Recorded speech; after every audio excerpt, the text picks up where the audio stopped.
Hello, everyone, and welcome back to Mummy's Mask. In our last session, our group of adventurers came together for the first time. Most of us meeting at the Sandswept Archive, the library in the town of Wati here in Osirion. All of you looking for a group of adventurers with which to join in the lottery being held by the city's Grand Mausoleum and enter into the necropolis. A location, the old city itself, in essence, that fell to a plague of madness some little over 2,200 years ago, that has since been sanctified and walled off, but is now for the first time being opened to the public for historians, adventurers, financial groups, anyone who really wants to come in, explore, and effectively tomb rob. Sanctioned tomb robbing, though. We do this by the book.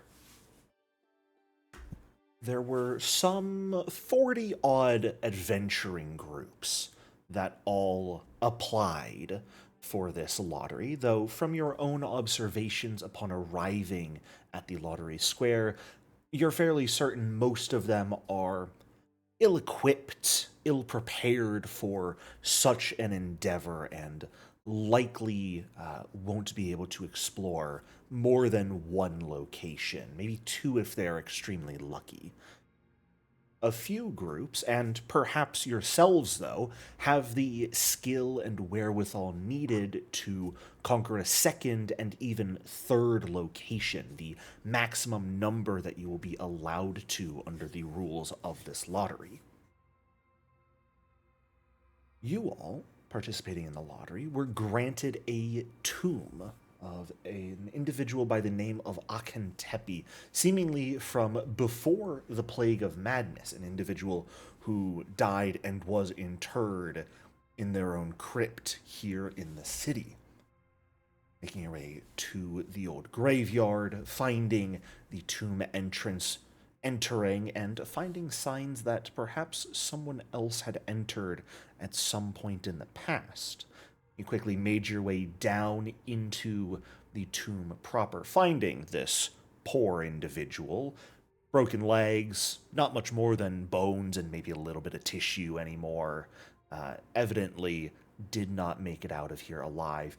Didn't even really make it into the tomb itself, it seems. Their rope was seemingly cut near the top, so perhaps either it was faulty from the start or some malicious individual prevented them from ever getting further in. But as you entered, you found the first of what will likely be many traps in this location, and with relative ease disarmed it, making your way into a chamber that seemed to have a large tapestry of Akhentepi's family depicted on it. Choosing to go north from there, you found what could only really be described as, I don't know, maybe a treasure chamber with this massive, brightly painted chariot, a beautiful looking treasure chest, and a glass display case holding a beautiful sword. Managing to eventually disarm the trap in the chest, opening it and finding a few gold-plated books, taking apart the chariot for your own sale later on, the sword itself turned out to be the most interesting thing in this room, as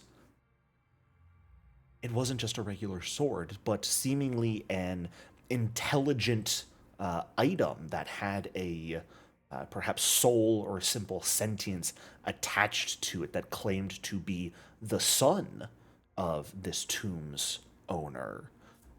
But unfortunately, being now only in sword form, relies on projecting a body and perhaps the goodwill of your group to actively be able to leave this place. As you began to move on from there, you found yourself in this small hallway that has a number of gold plated funerary masks on the wall. But putting those aside, because the next room certainly seems more important. Multiple chests, sealed urns, weapon racks, shields held on the wall, and a large diorama seemingly depicting some great battle between Wati's forces and some unknown enemy. That diorama presents more than just interest, though, as seemingly danger is afoot. A few of the small figurines on the diorama seemingly animate.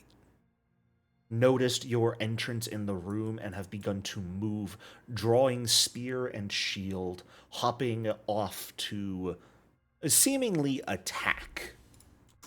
So, as we begin our session today, I need everyone to roll initiative. Does that perceptions check for the room Yes. count as initiative? No, I will need a separate initiative roll, please.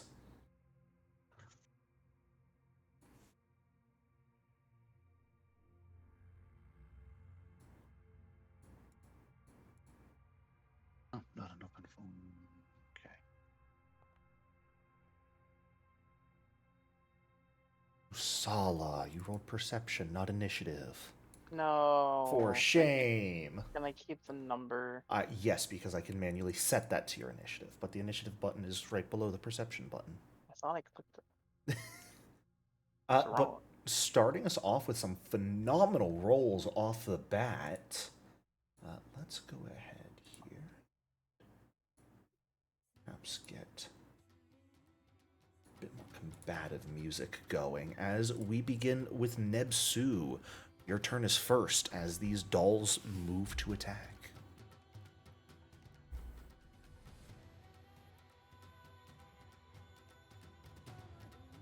Okay.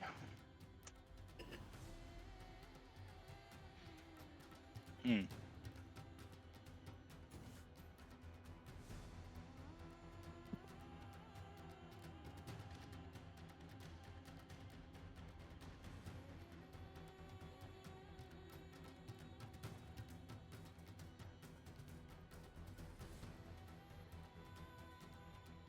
Striding immediately across the full length of the room. Yep. I'll attack this one. Fantastic. Far side.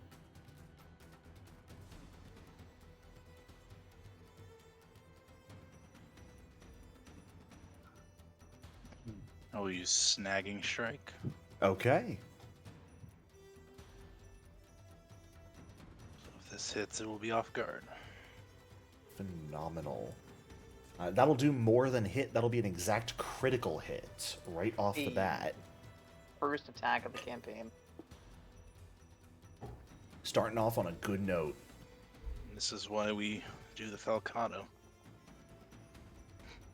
As that is just immediately going to shatter one of these dolls. Without any hesitation, striding across the room, one single blow causes this small, like clay and wood doll to explode. Okay. And then I guess I'll just strike the other one that's in reach. Makes sense. I'll punch it with my gauntlet. Sure.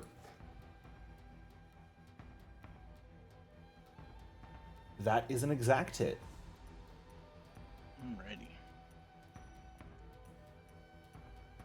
All right. For much more reasonable 6 damage. Much more reasonable damage. And while you did not notice this with the other one because you shattered it immediately, there is definitely a resistance to your blows. The construction of these dolls was seemingly done in such a way to make them slightly sturdier than normal. These dolls have a hardness to them that just will resist all damage. I will relay that information. Sounds good. Nahamura, that will bring us directly over to you. Um,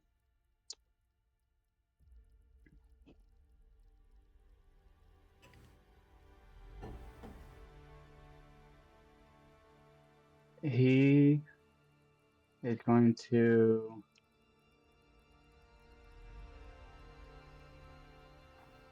cast guidance on a Minimasu. Fantastic. Go ahead and grab that effect. I typically say whoever is gaining the effect should be the one to grab it, just to prevent doubling up from happening. Okay. And then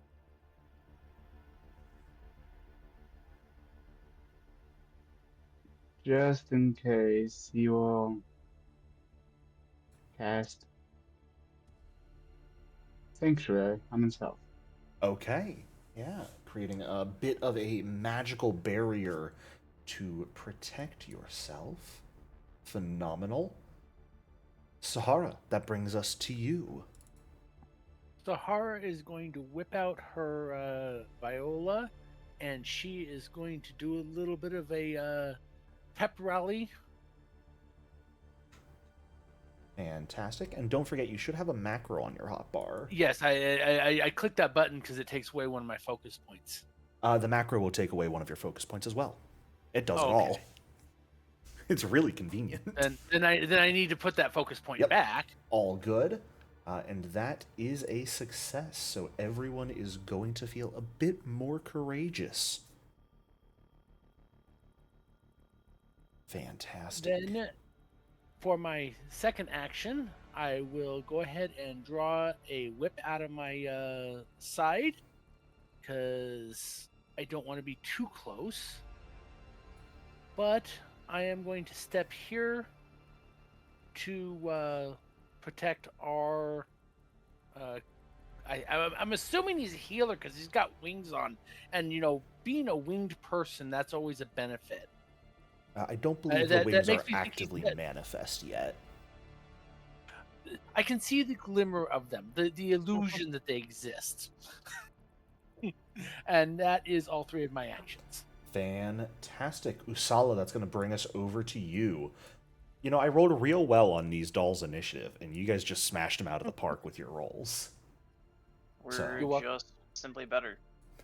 Uh-huh. Keep that mindset up. Yeah. So I think it's 3 action Force Barrage. On which one? The one I can see.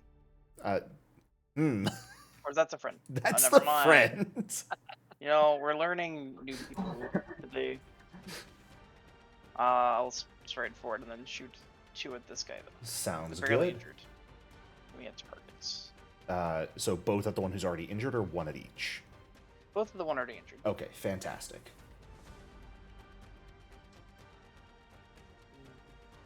And go Armor ahead, class grab and that blood saves. magic. How in the world do I tell it how many missiles to fire? Do I You just roll damage twice, yeah. Because they are individual missiles, which unfortunately means both of them are going to trigger the hardness separately. That's sad. Little sad, yeah. But these things, while they're a little sturdier than normal, don't appear particularly sturdy in general. And as both of your darts hit it, you are going to bring it down to a point where it is beginning to crumble and fall apart. The way construct armor would be a general understanding in universe. Creatures will have a higher AC and hardness until they are either hit by a critical hit or brought to half hit points or below, at which point their AC is going to plummet by like 3 or 4 and they'll lose their hardness. So this thing is now beginning to fall apart and is likely much easier to strike at. However, that is going to bring us to a slew of these dolls' turns. Starting with this one right here, I'm going to leave it up to the good old dice to determine who I go after. Very fitting, they're going to go after the one who stepped into the room at first. So hopping off the table, it is going to charge after you, Amenemsu, and immediately try and slam into you with its shield as it does so. I'm fairly sure a 26 will hit. Mm-hmm. For 5 points of bludgeoning damage.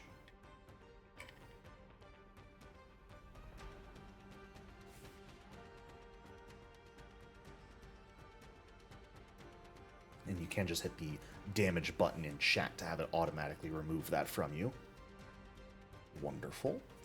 And since it's in your space and tiny creatures can only attack what's in their space, it is just going to make one more strike towards you here. Hoping for the best, but a much worse blow. This one just doesn't have any impact. Which will bring us to one more doll, specifically the one that has been injured. And it's going to continue after intruders, but it is going to go after you, Nebsu. This is a stride action if you would like to reactive strike it. Yes. Good old fighters and their level 1 reactive strike. That is or would be an exact hit, but it's a regular hit.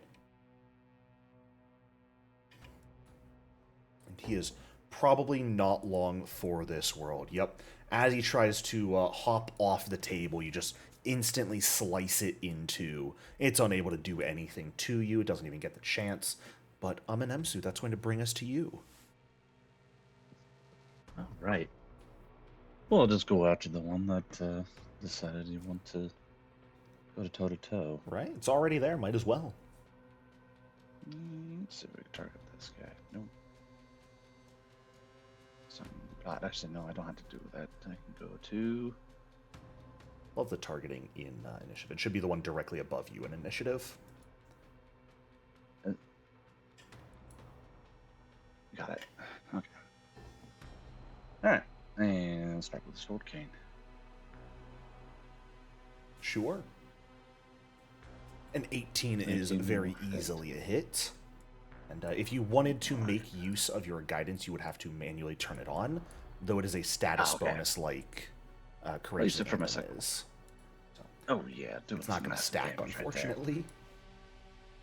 But getting a little bit of damage in as you strike into this thing.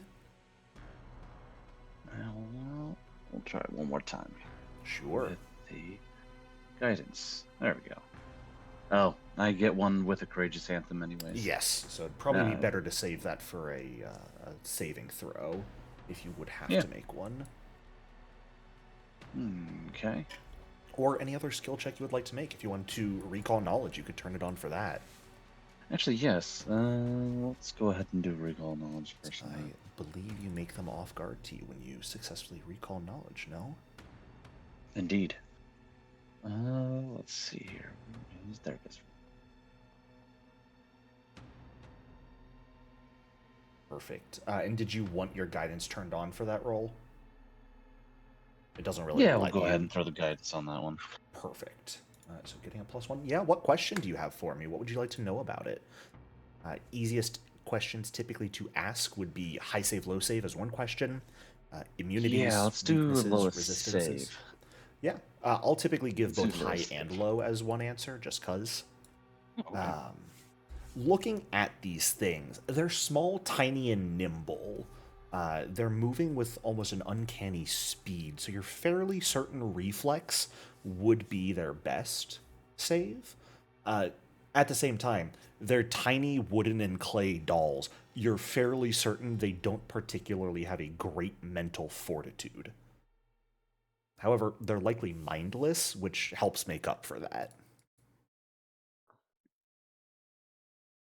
And he will be off guard to you now. Yeah. And let's go ahead for that last strike.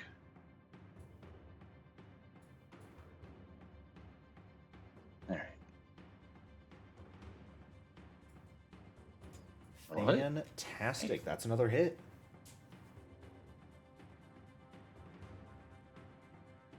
All right. 6 points of damage going through after getting hardness. Notably, constructs like this do not have any resistance or immunity to precision damage. They just take it all. Because there are still like weak points in the construction that you can target, which is what precision damage is doing. All right, I believe that does it for your All turn. three. That will bring us to our final little doll here. Who does it want to go after? Oh, it's going to go after the mage that looks uncomfortable in its own scales, I suppose. So it is going to hop off the table, charge at you, Usala, with your force barraging magic, and try and slam into you.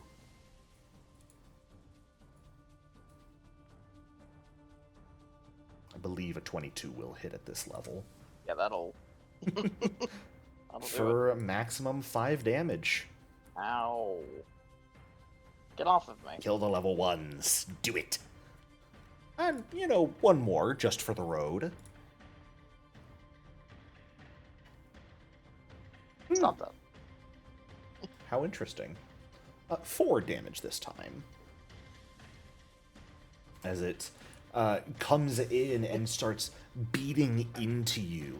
Your scales not really able to take the brunt of these blows, an issue I believe you've been struggling with for some time now. But that is going to do it for these little goofballs' turns. Nebsu, we're back over to you. Get this thing off of me.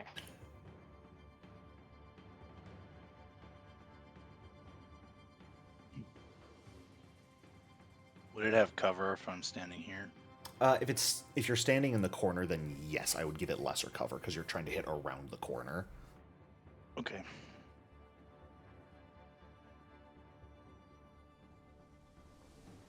Though I believe if I'll you were just- standing in that square, you would be flanking it. Because the I would? center of your space and center of Usala are both going through 2 opposing sides. So that would be a Okay. flank. All right. I will Positioning of swing tiny at- creatures does actually matter, believe it or not. I will strike at the one on top of the snake man. Fantastic.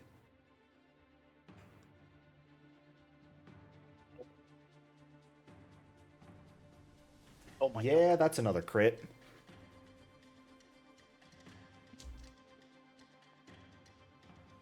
The fighter's doing fighter things, y'all. You are level 1. You should not be dealing 40 damage. Oh my Stop it. Stop it. That would be enough to insta-kill, I believe, anyone in the party through massive damage. Yep. So, horrifying. And then I'll swing at the other one. Sounds good. That one's not a half yet, right? It is not. It is just above. Alright. Yeah, Falcata. 4. Nope. Can you stop rolling well, please? I beg of you. There you go. I appreciate Just you. for you. Just for you. I lived! Yes! Fantastic. That is going to bring us over to Nahamura. You see only one of these things still standing, and it is on the verge of falling apart. It's got like one leg half busted, one arm has been completely shorn off. I don't think I got any damaging spells to do anything to it. That is unfortunate.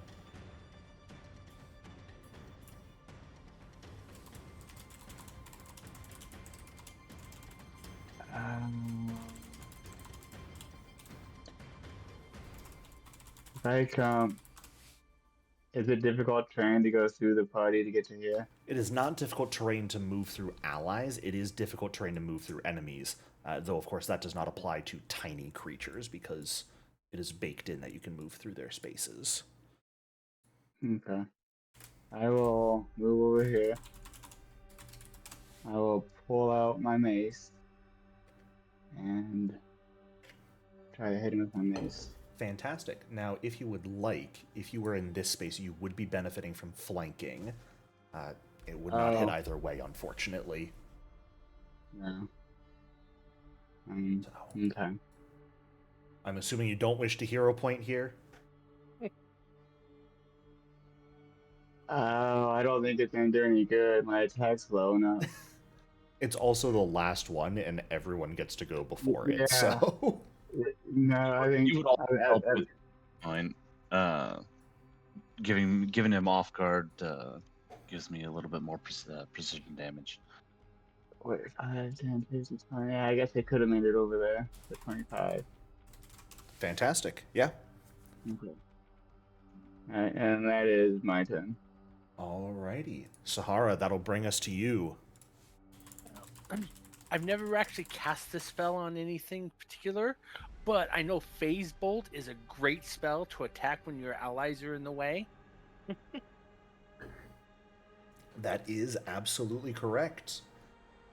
Oh, so close. Of course, I was so afraid that I've never cast this spell before. First time, there's some misfires when it comes to testing new magic. You know, just like everything else, you got to get the sight zeroed in.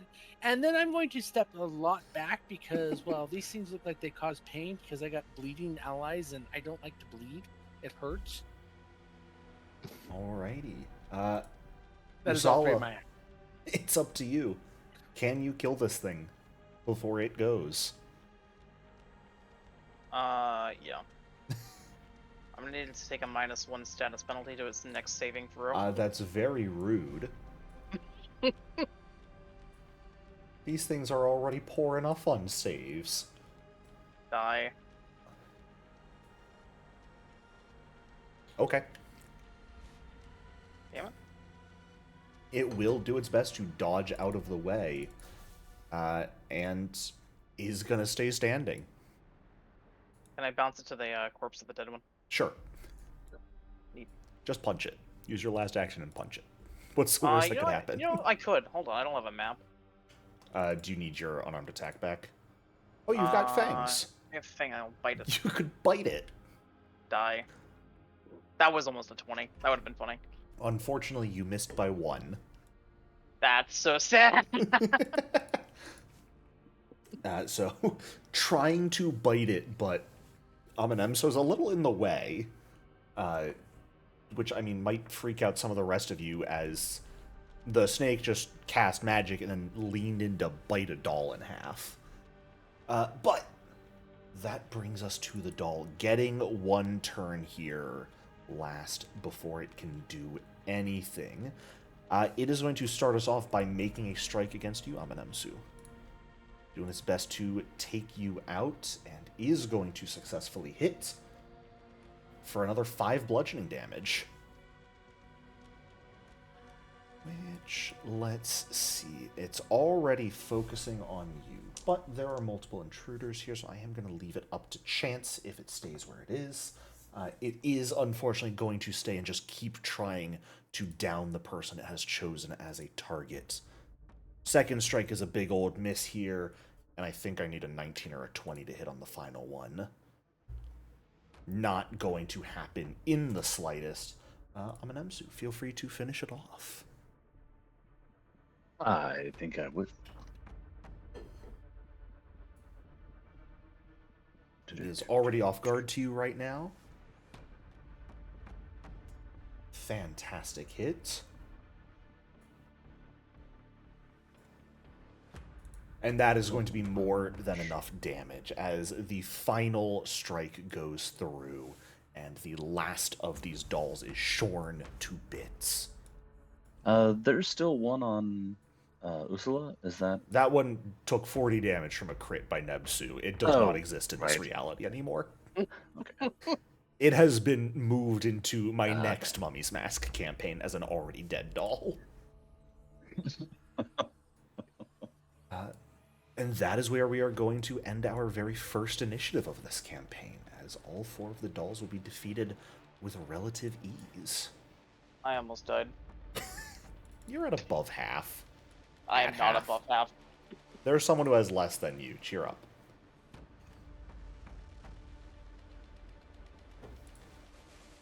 Nahama will work his way around and start healing those who need it. Yeah, absolutely.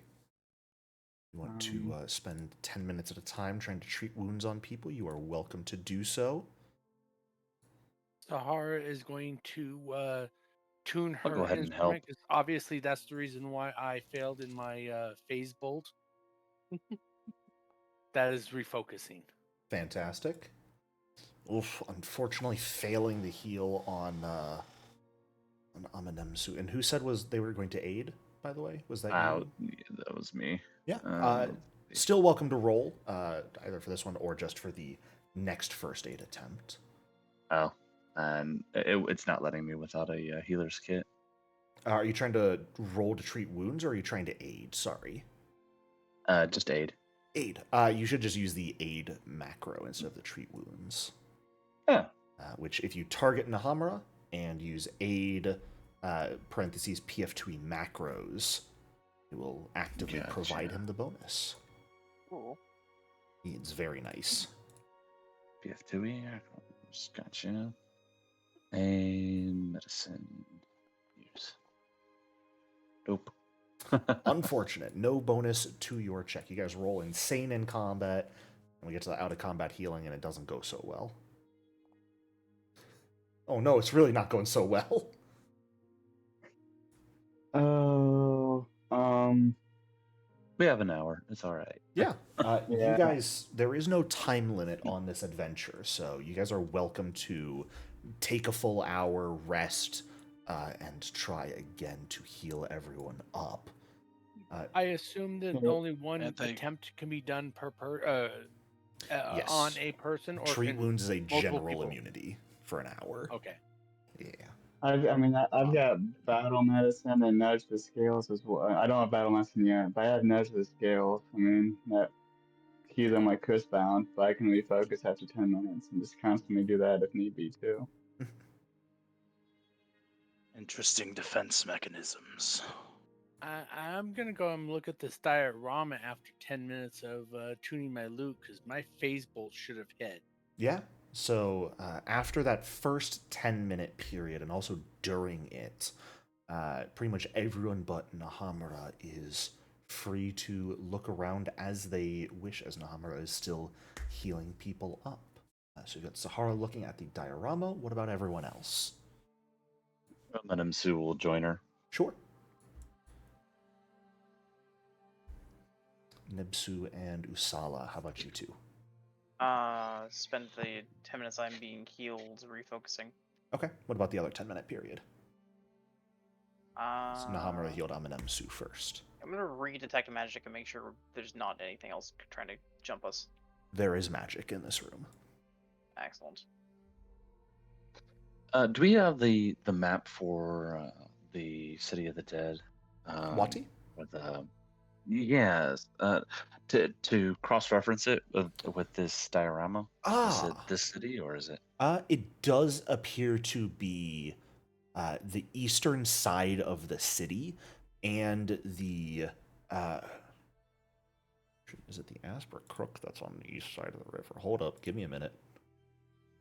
The Asp on the eastern side of the city, and the sort of desert beyond it. That appears to be where the battle is taking place. The far west side of the diorama is pretty much like the city wall, followed by the river. And then much of the diorama is the open desert past it. Are there any more moving figures in the diorama? Give me a perception check.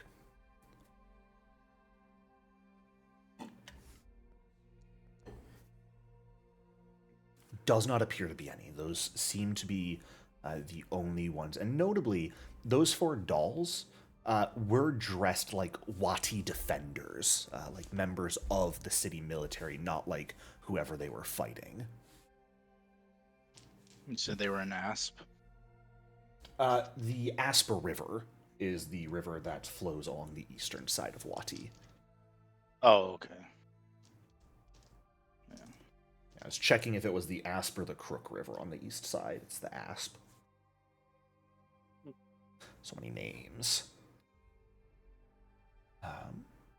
Amenemsu, anything in particular you were looking at with the diorama and wanted to check for, or were you just taking a look at it as well?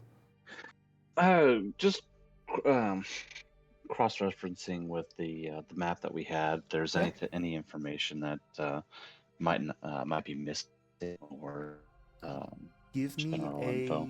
blind society check. Blind. Do-do-do-do.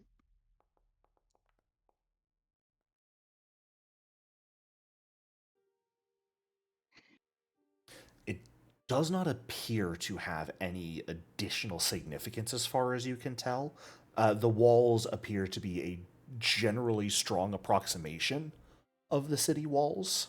And, I mean, desert, of course, will change over the course of centuries into thousands of years. So, like, the exact positioning of the dunes and the battle line setups would, of course, no longer be exactly accurate over this passage of time. There doesn't appear to be any sort of hidden meaning either to how it's set up. Okay. I'll take up time and take a look at these chests. Yeah. And I do want to ask again, Nebsu, during all this time, what are you doing?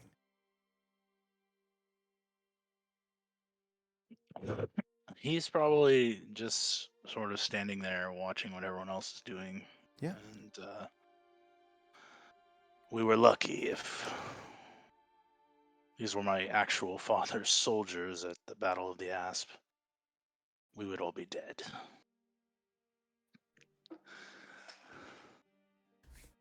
Nearly brought low by some dolls is humiliating, to say the least. Not even worthy of a story. Maybe we don't write this one down. Write Tomb what was down? Tomb was unguarded. Yes, that's what's already been written down. Specifically, Nebsu, there is one other thing in this room you recognize. Out of the 3 shields on the eastern wall, the southernmost one is like a light wooden shield that is like the standard shield for Wati soldiers from your time. The northernmost one is a slightly different wooden shield, similarly light, but of a different design that you are unsure of the origin of. It's the one in the center, though, that catches your attention the most. A shield that has been embossed in the center with the shape of a scarab beetle and is made out of steel as opposed to the other wooden ones. You recognize that as your father's shield, which you knew to be enchanted. Who was detecting magic? It was. Did you say it out loud, or? I mean, like, It's there's still magic magic. still in the room that we've not yet identified. I don't believe detect magic Ignore is the a... shield and try again. You don't think it's a what? Sorry for the interrupt. I was just going to say, detect magic is not a subtle spell either, so it is quite obvious when that sort of emanation that is detecting the presence is abound. I'll exclude the shield and pulse again. Yeah, there is still magic in this room. I will exclude the map and pulse again. There's still magic in this room, believe it or not. There's Probably something in the else. chest. Is Every the chest one by one. is the diorama something that can be picked up and carried? No, it appears like it was sort of built into the table. Like it's bolted in. You could feasibly take it out. I mean, the chariot was one thing, large and unwieldy, but could be disassembled. This diorama could not be disassembled. It does look to be one large piece. You would have to be extremely careful with it. Can we take a rubbing? I'm assuming it's 3D. It is They're, like, 3D. different. Yeah, there's like Oh, those okay. tiny wooden and clay dolls you fought 4 of.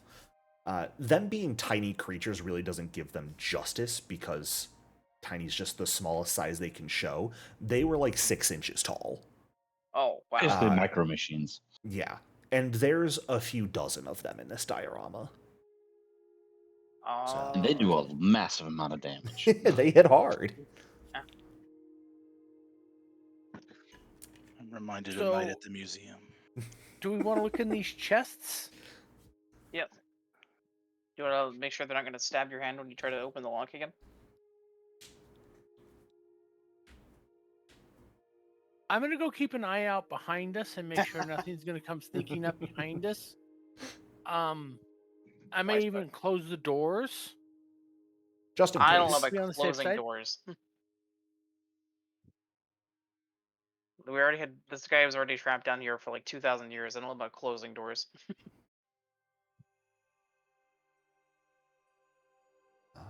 Well, if anyone wanted to just do a general check for traps on these chests, they could very well make a perception check for me. Yes, we'll go ahead. I'll do my damnedest. With your +3 perception, Mm-hmm. I believe in you. I'll smell them. Oh, Smell the son traps. bitch. I shouldn't have believed in you. I don't want you rolling well anymore. I only roll low when it's funny. You rolled a nat 20, Usala, so... Let's go. Couple things. First and foremost, none of these chests are trapped. They're of fine craftsmanship. They're definitely less ornate than the one that was actually worth something in the previous room and was trapped. These are much more on par with, like, the crate that your stuff was in. Serviceable. None of them are locked, none of them are trapped, but they have been sealed with wax around the edges. Similarly, there is that like clay urn to the northwest that is sealed with wax as well. And I'm just going to give you a bit more information between you and Amenemsu, both of you rolling extremely well. This is a weapon rack. There are a few mundane rusted weapons on there still. Specifically, there is one thing that catches your attention. There is a khopesh that is completely free of rust, and there is a rune engraved on the blade near the handle.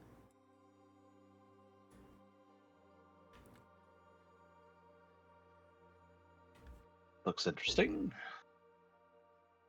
Would that be an Arcana check? If Or you a wanted to crafting spend check? about 10 minutes trying to identify, yeah, you could just use a recall knowledge. It'd be any of the magical skills. Done. Man, I might as well just put this macro on my. How do I put this? Just use it from the basic action macros. The actual recall knowledge macro just sometimes doesn't work. It's just easiest to use it from the action macros. I can't speak. You are still targeting Nahamura, which unfortunately means it only shows me your society skill instead of all of your skills. What is your Arcana modifier, or whatever your best magical skill is? Let's see. Arcana 6, Occultism 6, Religion 4. Do you have any of those that are 7 or higher? Acrobatics is the only thing that's 7. Unfortunately, you are not quite able to identify then what the rune on this weapon is. You know it to be pretty simple, and it could probably be inferred without much difficulty. But in character, you do not directly understand the meaning of the rune on this blade. Do I recognize the sword? It's just a regular khopesh that appears to be enchanted. It is not your father's blade. I will ask you this, Nebsu. Do you think you would have known exactly what the enchantment on your father's shield was, or do you think you would have simply known that it was enchanted? Probably just said it was enchanted. Fair enough. It's not very magically inclined. Fair enough. So, if you guys wished to crack open any of these chests, take anything from this room, you are welcome to do so.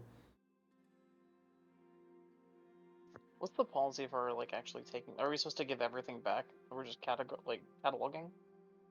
No, you are effectively sanctioned Tomb Raiders. You get to sell everything you want. Oh hell yeah! Because the whole idea is this is to help boost the economy as well. So an influx of cultural relics and ancient goods being brought into the market is going to become a boon, as adventurers are going to buy the equipment and supplies they need, and then in turn sell all of these things back. And all the Yeah, nobles let's with love the way too market. much. with all the nobles with way too much money are going to say, I want to collect this Van Gogh painting because it might be worth something. Pretty much. And all it's worth is the bragging rights that I have it. Hey, 2,000-year-old painting. So yeah, let's crack them open and see what's inside. Okay. Sounds good. Yeah.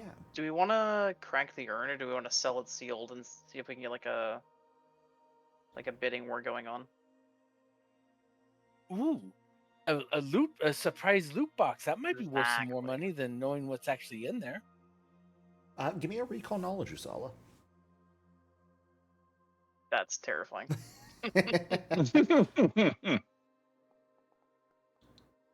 Okay. You know, back home for you, that sort of idea, any treasures like that that are found and sealed could potentially be put on auction to raise their value. When it comes to the tomb excavations going on here in Osirion, there is little value held for sealed items to press one's luck on, simply because that's sort of the major economy of the country right now, is people actively opening things and then selling them. People would typically much rather just purchase what they know they're getting than gamble for it. In another time, they might gamble, but right now, it's probably not going to earn you much. Do you say that out loud? Yes. I'm going to use my mercantile. I'm going to use my mercantile lore and find out if that's correct or not. Again, please do not just roll. Please tell me what you would like to do, and I will tell you if it needs a roll or not. Fantastic roll, though, Sahara. That is, I'm just going to say it for these first few sessions because I like to. That's a nat 20 on your part. And you can be fairly confident that Usala is understanding the situation correctly. I didn't roll a nat 1 and you were just scamming me. No, you did not. You might be able to get something for it, but probably not a ton. Yeah, but it may be empty too, which means it's not worth anything at that point. It's not going to be empty. Yeah. Well, you know, I know how to sell things, so that's I have mercantile stuff. All right, Mr. Merchant, pop the lid. Let's see what we're working with.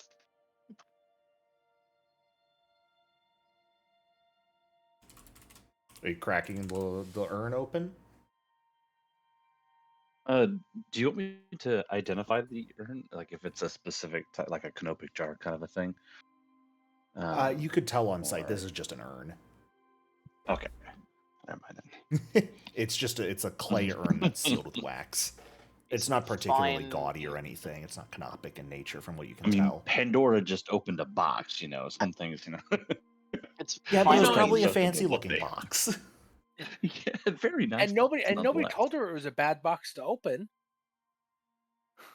Did they not? Oh. It's definitely like finely aged chillaxing wine. Might be. You never know. As they are opening these things up, I'm actually going to put brass ear to the door to make sure that nothing's coming down the hall. Sure. Give me a perception check. I want a chance to run first, so that's important to me. Yeah. And I would generally assume you guys are opening everything up at this point to see what there is to have. Looking around, most of the chests contain everyone's favorite paperwork. Oh. That's a Menemsu's favorite. Actually, you know what? I say, me, the player, says no. Osula's happy about this. You made a character who enjoys the paperwork? No! Damn it, I made a nerd. Three of the characters seem that way to me. Numerous scroll tubes filling a vast majority of the space in these chests. A few dozen at the very least. It would take quite a long time to go through this all. The urn, as you crack it open, you are immediately hit with this a very musky, like earthy scent. And there is a dark, oily liquid filling the jar to the brim. Notably, underneath the scroll tubes in one of the chests is a small brass ring that is like filled with a series of dried interwoven leaves as well. It's just like on the bottom of one of the chests.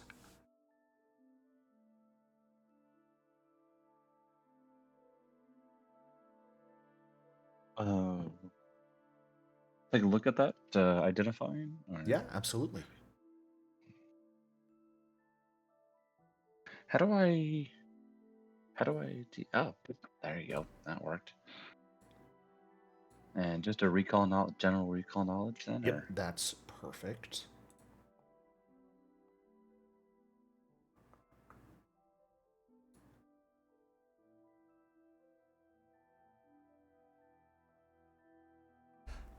Fantastic. You're not entirely sure what it is, Amenemsu.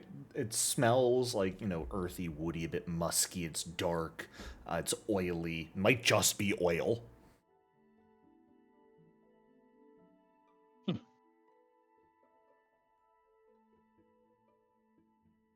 Yeah, you never know if somebody is interested in this kind of stuff.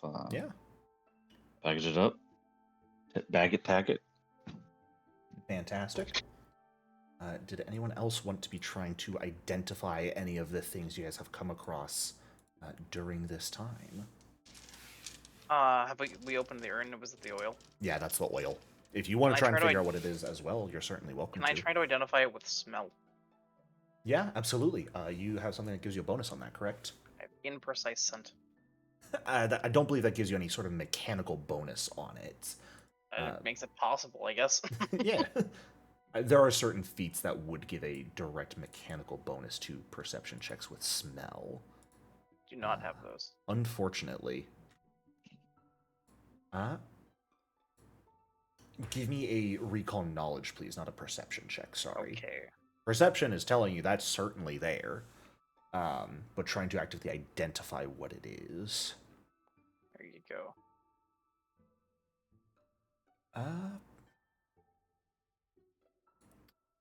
Based off of the scent, you're fairly certain. I mean, this wouldn't be something you would ever use. Let's make this clear. But you're fairly certain it is some type of perfume. Ah. Smelling real nice. It's it's. I wouldn't say it smells amazing when you've got this much of it in your face. But That's fair. That's not how smells work. It's definitely a powerful scent. Nahama? That could be expensive. Nahama? Yes. We've been down here for about an hour.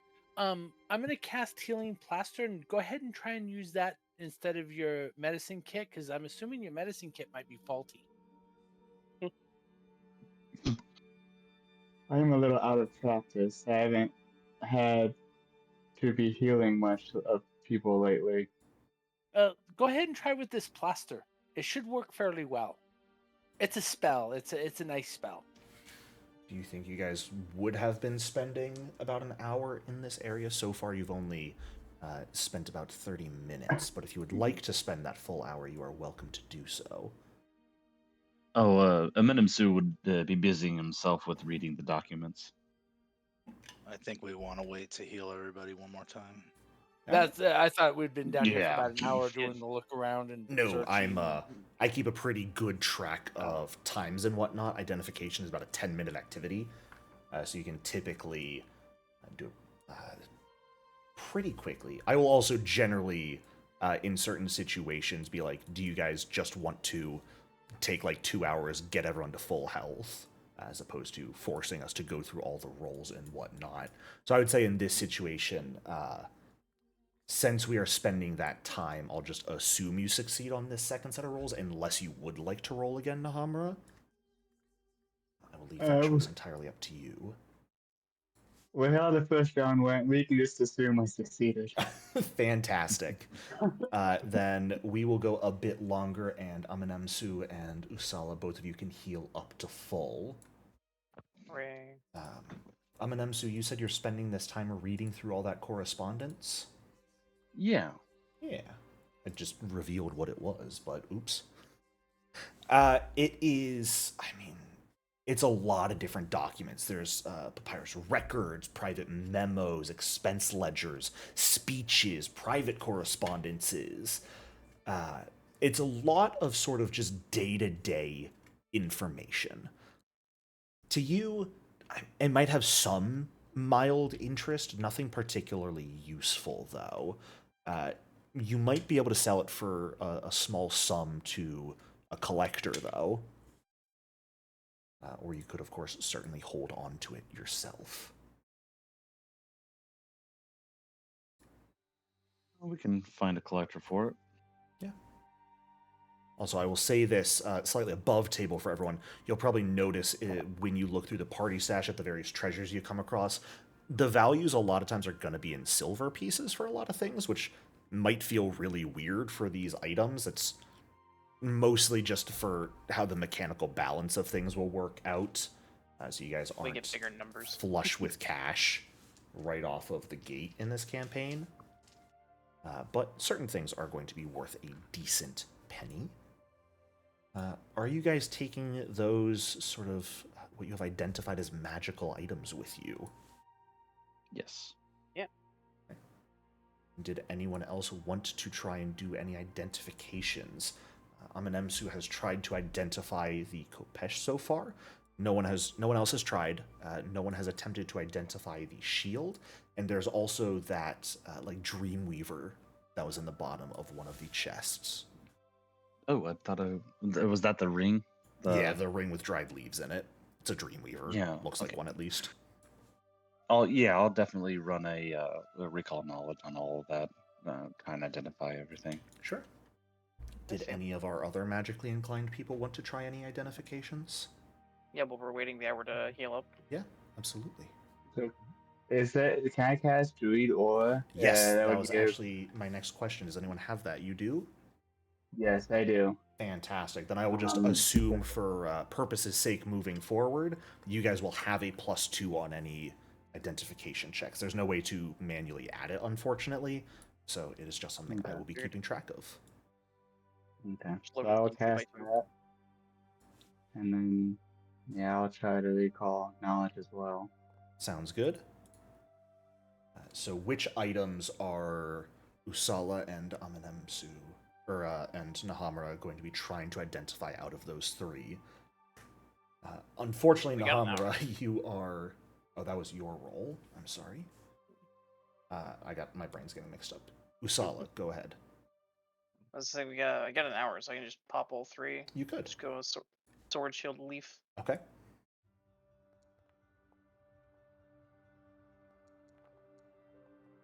I don't know how much that breaks your chat if I do them all at once. I just got to do a little bit of scrolling. Fantastic. Yeah. Generally, between all three of you working on this, Amanemsu, Nahamura, Usala, as a big old group effort, sort of, figuring things out, crossing off what they could be, and coming back around.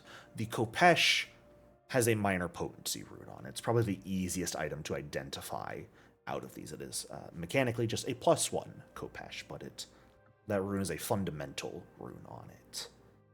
The shield is certainly a bit more interesting.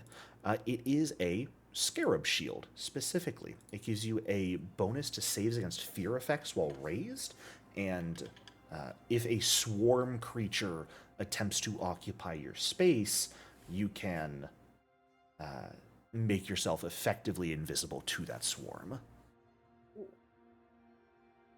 That's cool. Which is kind of That's the second swarm object we've gotten. Interesting. Don't look too much into it. Be quiet. I mean, we won't see any of them. And the Dreamweaver, last but not least, is a... If I could hit the identify button properly, please. Thank you. That's not what I wanted to do. Get that out of here. Don't mind me. I'm just misclicking. Can you identify? What is wrong with you? Why are you broken? It is identified. It's just not working properly. That's hilarious. It is a Hunter's Bane. It is an armor talisman that will potentially protect you slightly from enemies that are undetected to you. I was going to venture to guess in swarms, but you know. Does not benefit against swarms.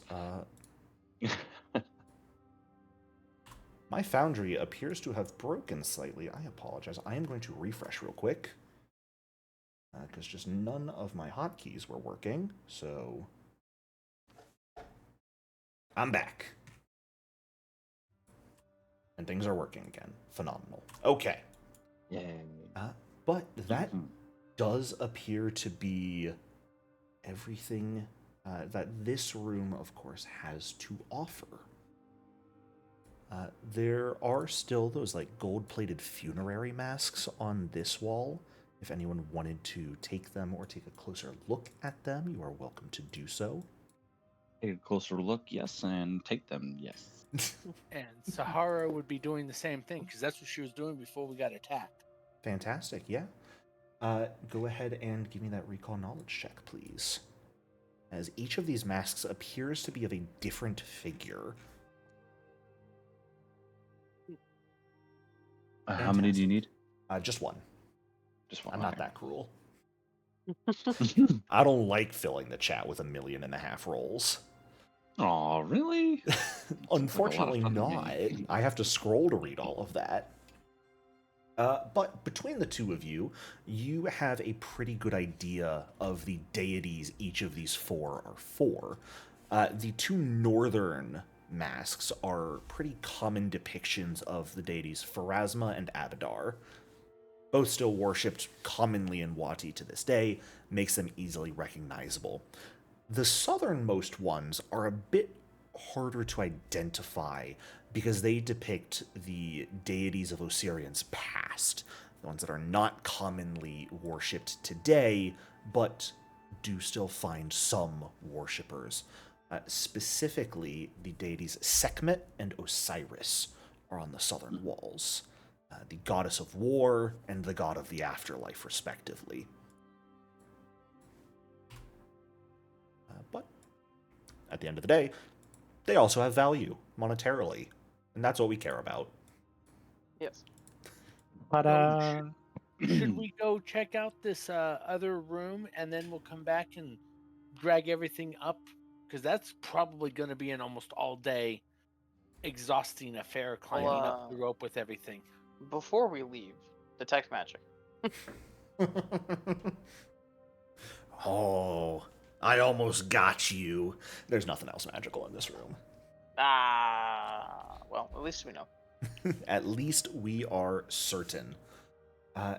Now that we are beginning up again with some movement, let's go ahead and reconfirm what everyone's exploration action is and any pertinent rolls for them. I'm still doing search. Fantastic. I think Still I'll be detecting. continuing that as well. Search, yeah. Okay. Nahamura, do you wish to still be covering people's tracks in this area? Can I know Usala is doing detect magic. Can I cast read aura without? I mean, Unfortunately, is that a thing? no. Read Aura Yeah, I takes a didn't think so. minute to cast per individual target right now. So it is not really something you can just be consistently casting on things. It's like once you know there's magic in the area, you start casting it to figure out what's magical. Yeah, do I need to be trained in survival for scouting or anything? I don't believe so. Okay, I Scout guess I is can scout. just an action. Okay, You I guess could, I can scout and give it all a +1. You could be the one to spam detect magic, and Asala could spam shield if you wanted. No, let Usala suffer. Don't give him an That out. way, that way he gets +1 AC in the first round of My combat. glorious 15 AC. He doesn't need it. If you want to do that, we can do that. I'm okay with that. I also have to repeat a spell. Okay. So you'll be spamming detect, or you'll be spamming shield while Nahamura spams detect magic. Fantastic. Yeah. Can I go ahead and get those new perception checks from everyone who is searching?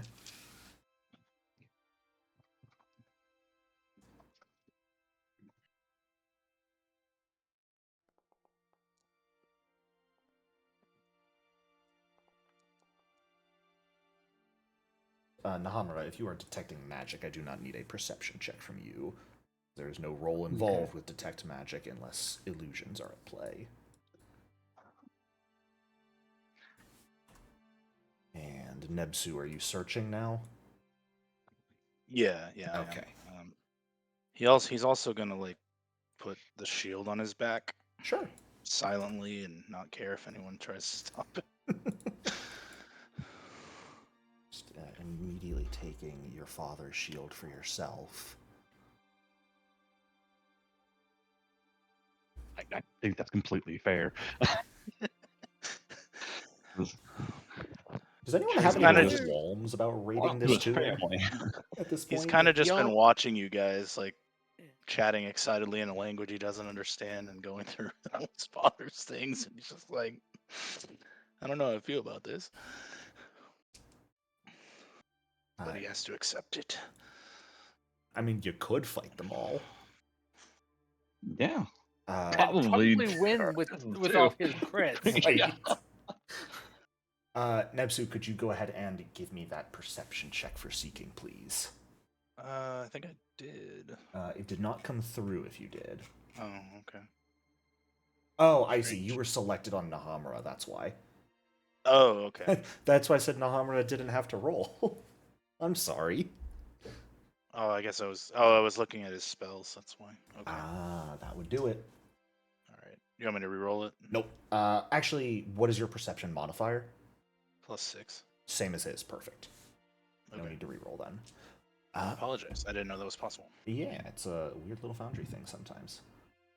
All right. At this point, you guys are probably approaching about 10 in the morning since you got such an early start.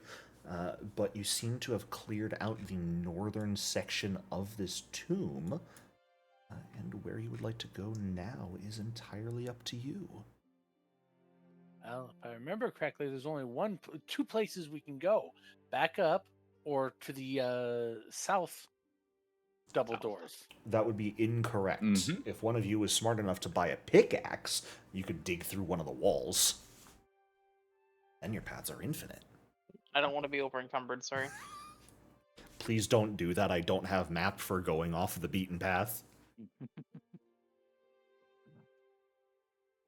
You've come Go ahead across a and check these door. doors. The door. The doors do not appear to be trapped. Nebsu will pause for a minute and look at the drawing. You see your family, father, your mother, your sister, back when they were all still alive and happy. Also see both of your father's cats mummified on either side of it.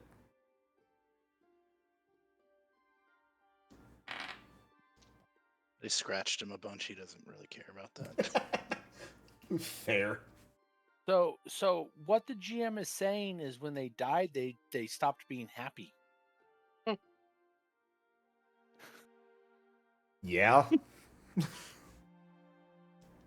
I think that's fair as an assumption.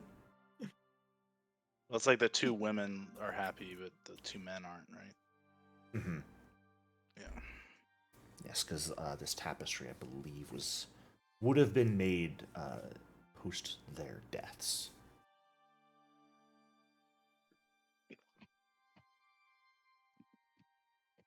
What? Southern door appears trap-free. All right. Is everybody ready?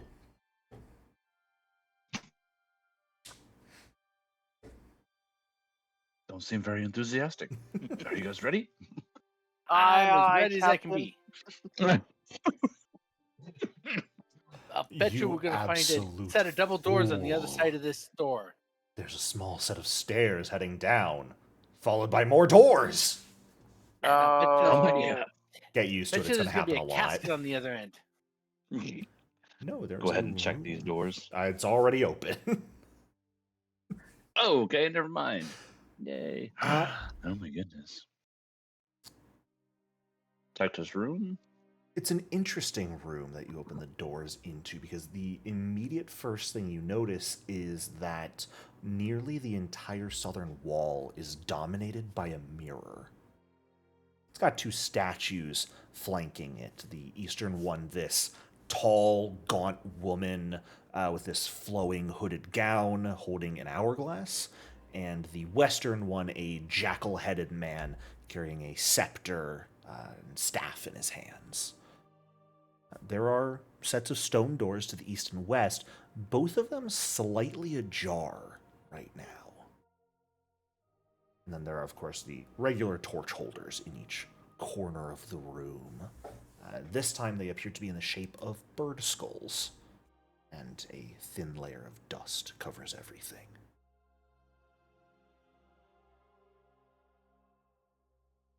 Bird skulls. Interesting. Any specific type of bird? Are you proficient in nature? Um, You're a rogue. You're proficient in everything. everything except My questions are ruined. Your questions are obsolete. At quick glance, they don't appear to be modeled after any bird in particular. They just appear to be sort of general bird skull. Okay. I was thinking more like religious, like are they? Because you know Yeah. how like Pharasma has their psychopomps and things like Yes. that. So No, it does not appear to have any specific significance. It could very well be based off of the Nosois that Mhm. follow Pharasma, but Nosois also wear masks, and these are Right. very clearly birds, or at least like skulls. They're not masked skulls. Sahara is going to reach into her backpack and pull out her hairbrush because there's a mirror there, and you never let a good mirror go to waste. Yeah, do you want to go take a look at it? And I use that will to as do your soon as these guys get out of my way. hair? Fair enough. do I see any traps before we do rush not. into anything? Okay. Nothing appears to be a trap. Okay.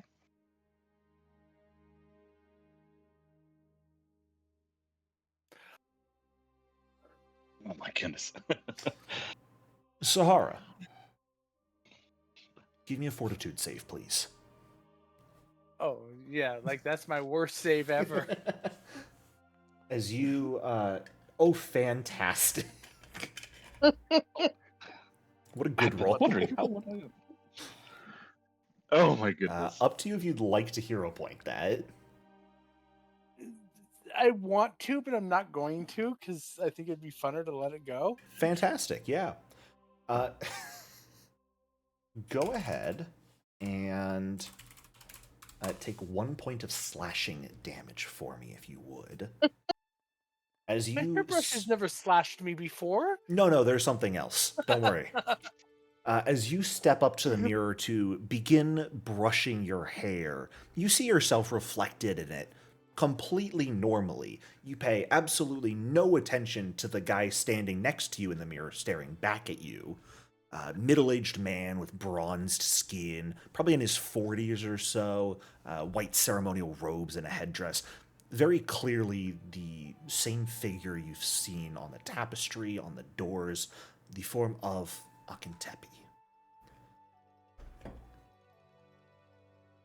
Oh, I'm going to step back a little bit. Yeah, that's completely fair.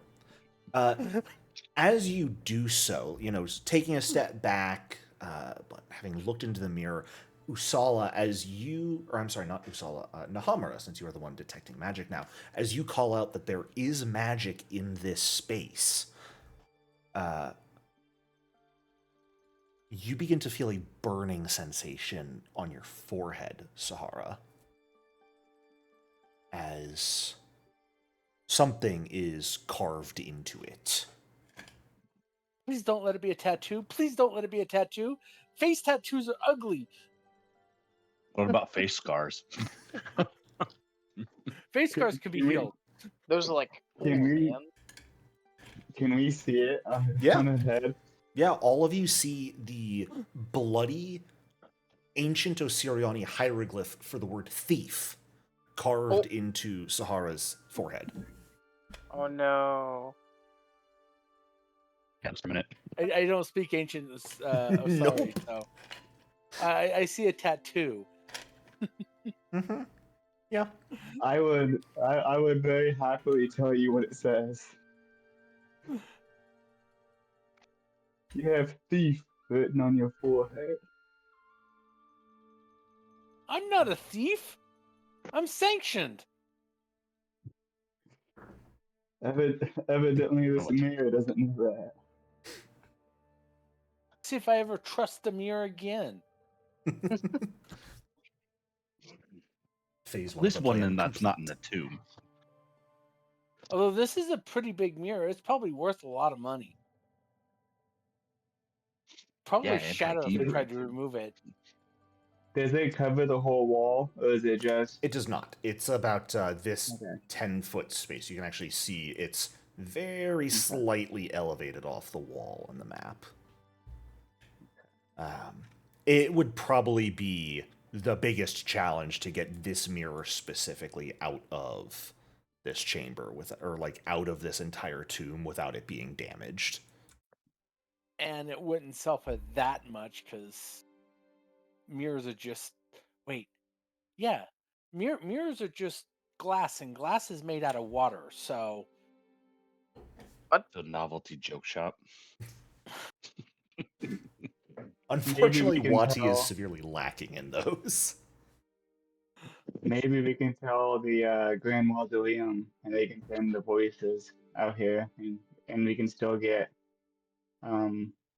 awarded for the mirror if they can come out and get it. never gonna trust a mirror again. Except for mine. My mirror's fine. Nahamura, you would probably be the one to have the best understanding. The voices of the spire are probably not going to do any form of retrieval for people during this whole lottery event. Their entire job is the extinction of undeath. Yeah. But they Okay, that share makes the sense. church's beliefs that they don't particularly like these tombs being opened and robbed. Okay. Is the figure looking at us or just looking straight ahead or what? It looks at you.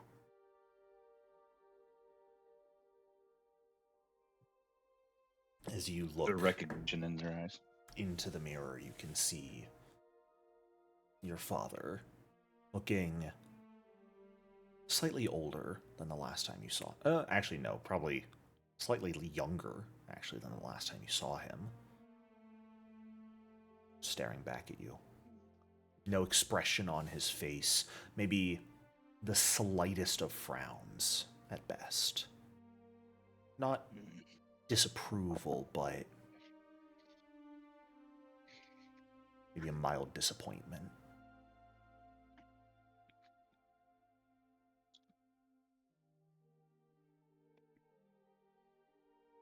I assume this is where Amanatsu wants to go. It should already be open though, isn't it? It is, like, the door is ever so slightly ajar. Oh, slightly ajar. Okay, Yes. it just looks a lot more ajar on the picture. Yeah. It's same with both of these. They are slightly ajar, not nearly as much as the picture shows. It is not enough to actually see through it without pushing it open further. With both doors open, can I look on the floor, ground, and see if I see any tracks? Any footprints or anything? Yeah, absolutely. Go ahead and give me a survival check, please. This can be public. This would be falling under Yeah. effectively tracking.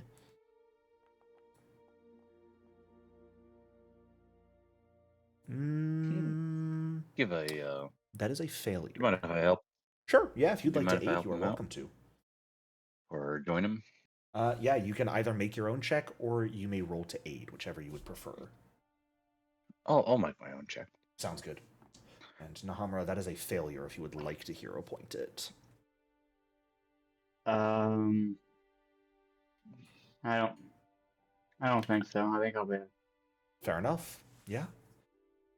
Amenemsu, though, you are able to notice that between the eastern and western door, there is tracks in the dust. Specifically, they appear to be those of a large insect.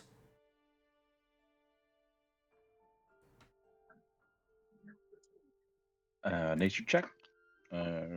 It's not going to be enough to really give you exactly what it might be. You can tell there's certainly a type of insect, but what exactly you'd need a little bit more. Okay. I'll give you this though with that roll. It either has a lot of legs or there's multiple, or both.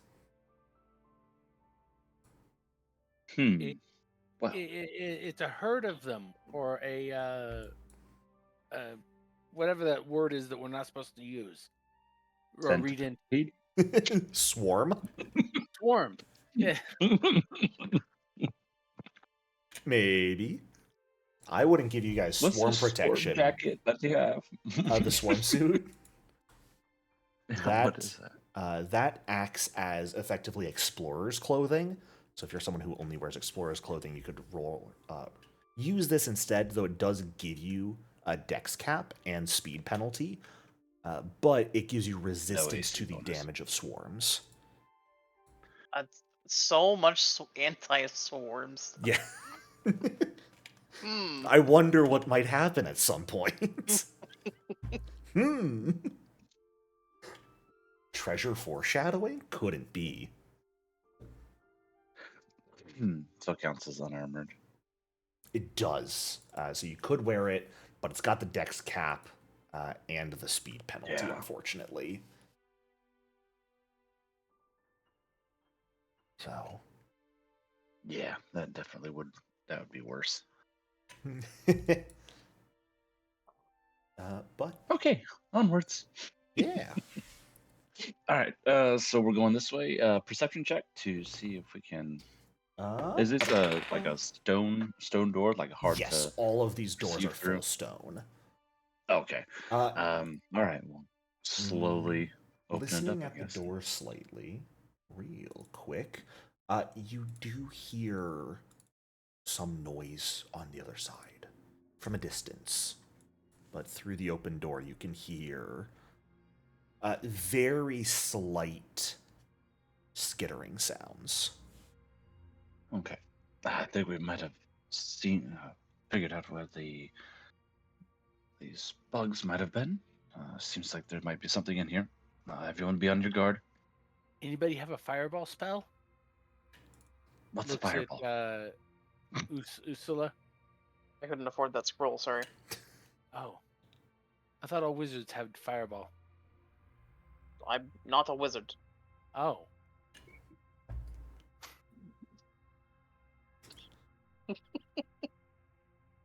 Okay. World turned upside down. Disappointment. What are you? Opening this door. Longer chamber. Hey, it's the biggest room you've found so far.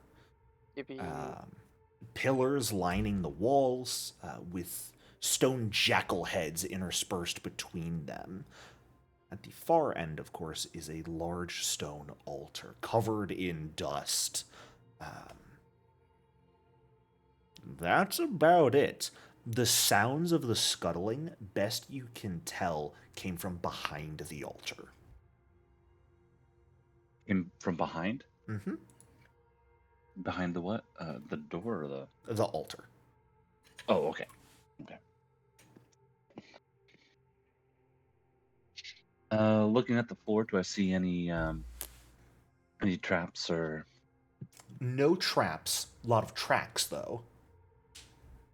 Right. Well, yeah. My thoughts exactly. It's first thing to do when faced with a trap, spring the trap. Yeah, fantastic. Yeah, I'd say at about this point when you guys enter in and get a bit further into the room, you can see these like stone jackal heads on the walls do appear to be the torch holders in this room. Not the normal metal in the corners you're used to, but actual stone protrusions. But I am going to ask at this point, everyone roll initiative.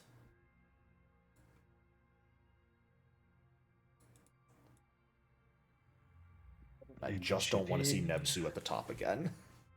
Don't crit my creatures out of the game, please. Oh man, we rolled bad. Much lower for certain than last time. But that is going to bring us... Starting off with one of these creatures that looks a little something like this. Awful. We hate that. Spider. Lovely. They are these monstrous vermin that do look like spiders, though their frontmost legs don't quite appear like normal legs. They don't have like the feet, quote unquote, that the other legs have. But this thing is going to go ahead They almost look like 10 legs. The art is hilariously enough wrong for them. I know. Because it is supposed to be 6 legs and then the 2 appendages up front to make them look like spiders when they are in fact not. That's what happens when you go to AI. They get things wrong. I know. Though I'm fairly sure these aren't AI. The artist was just wrong. This thing from behind the altar is going to attempt to pounce at Nebsu, though.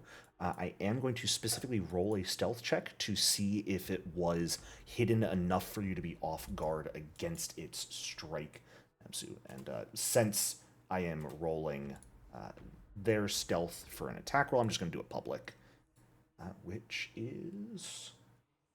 I'm fairly sure 12 does not beat your perception DC, Nebsu.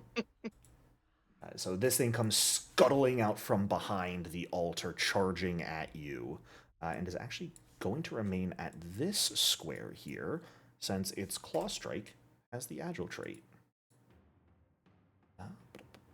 So it is going to... You mean reach? And reach, yes, it has both. Okay. I said the first trait I saw, meaning to say reach. I'm a very smart individual, everyone, I promise. Agile buffed. News at 11. Agile got real good.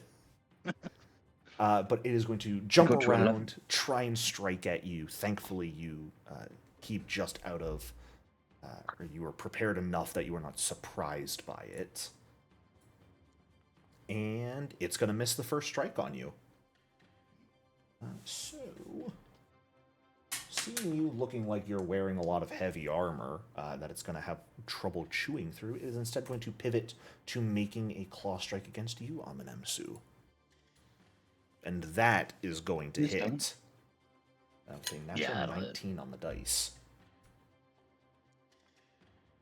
Low damage, though. Only 3 points of slashing damage. And it is actually going to use its third action to prepare to aid the other one, or whichever one goes next. But, Nebsu, that's going to bring us to you. I'm sorry? Was that? Pouncing is a single action.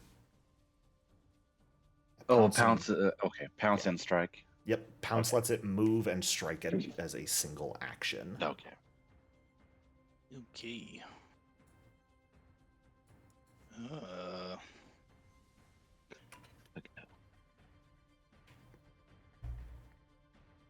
I'm sure these things don't have reactive strike. We'll find out. It's just I a wouldn't spider. hit you with such a low level creature with reactive strike, would I, you fool? And nothing happens. And then I will swing at it. Who's ready for the crit party? I am.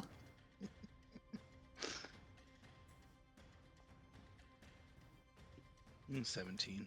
Not a crit, but a regular hit indeed. Go ahead and give us some damage.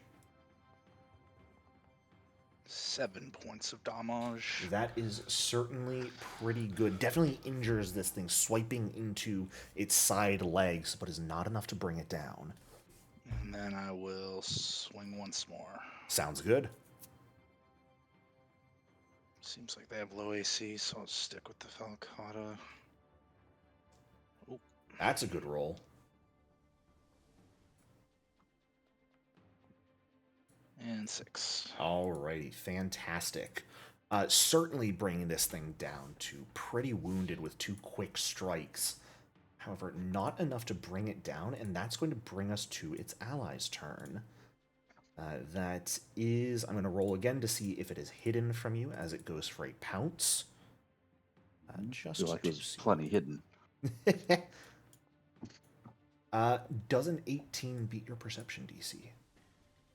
My perception is +6, so yes. I think. All right. Yeah, DC is 10 plus modifier.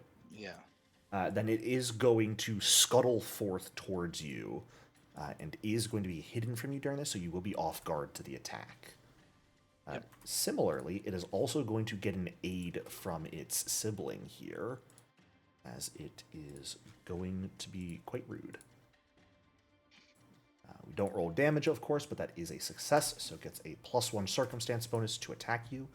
And instead of attacking with the jaws, this one is specifically, or instead of the claws, this one is specifically going to attack you with its jaws. But even with all of that, a natural 1 can't do much against you. Man. I And, feel like critical misses should leave it open for like off guardness. that is what swashbucklers are for. Opportune riposte is a great feat. Swashbucklers can opportune riposte, which as a base class ability, that if a crit fail attack against them, they can make a strike. I need to play one of those at some point. It sounds really fun. They're fun, especially with their buffs with the remaster. That's what I played last time we did this. I forgot you were the thrown swashbuckler using a bunch of thrown weapons. Yep. All right, it's going to make 2 more claw strikes against you here. Just try and get some damage in if possible. First strike is a big old whiff. Last strike, also a miss.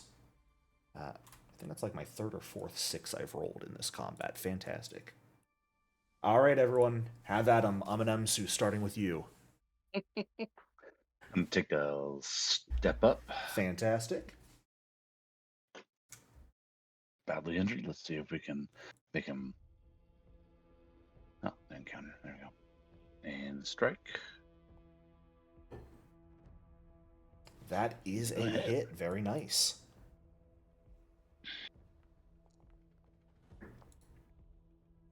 Oh man, it's been so long since I've had to worry about rogue damage. Yeah, we'll see. Quite weak. Oh. And let's go ahead and do a recall knowledge on that. Yeah, and absolutely. Just so target it and recall knowledge then? Mhm. Correct. Fantastic. And what is your question? Let's see. Let's go with weakest and best and weakest saves. Sure. Always the simplest thing to do. I mean, these things skitter fast. They look like spiders. It's probably no surprise that their best save is a reflex. Oh. Yeah. And similarly to the constructs, at the same time, they are just basic animals. While they have a brain, their sense of self probably isn't particularly amazing, so they probably don't have amazing willpower. Again, get their will. And he'll continue with one more strike. Do you get a free action recall knowledge? Because if I you wish. step struck recalled knowledge, that would have been all 3 actions. Oh, yeah. Okay, never mind. That's Sorry. Right. It's still right. No attack there, so Sahara. Thank you for wiping that off of there. I didn't want that glaring at me. The shame. Such a good roll, too.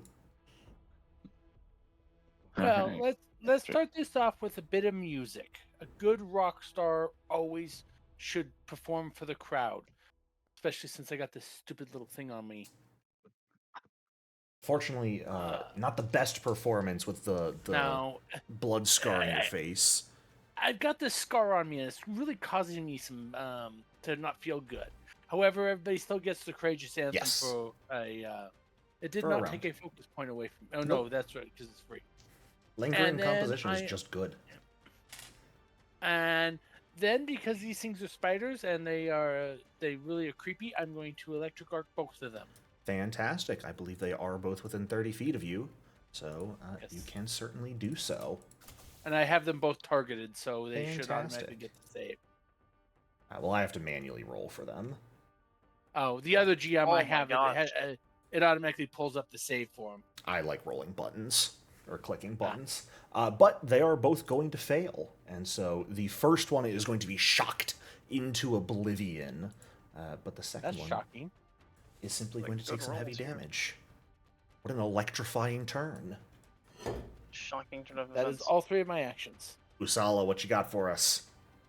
I need the living one to take a -1 to his next saving throw, and then I'm going to hit him with an electric arc. Okay. I need you to cast Ancestral Memory so I can put the effect on him. I can press the buttons. Thank you. What shape does your Ancestral Memories take when you cast that magic? If you have a good idea what it looks like. I'll tell you when I think of something cool. Fair enough. That's your homework. Sure. Have it to you next week, Chief. Unfortunately, that's another fail on my part. These things might have good reflex saves, but it does not help if I can't roll well. Why'd you shark Nebsu? This is the second time you've tried to attack him. What are you doing? He didn't start in the party. He's not a familiar face. Alright. On the spider. Nahamura, that brings us back to you. I will cast Rousing Flash on Nebsu to give him some temp HP. Fantastic. Just grab that effect and it'll roll for you. I will cast. I'll cast a Life Blink on Amenimasu. Okay. Just in case the spider decides the camel, the insect, decides to go after him. Yeah. And I'll just put an extempore effect on that. That is 3 actions. Fantastic. All right. Nebsu, kill it. I know you're going to. Just do it. All right. We'll snagging strike it. Of course.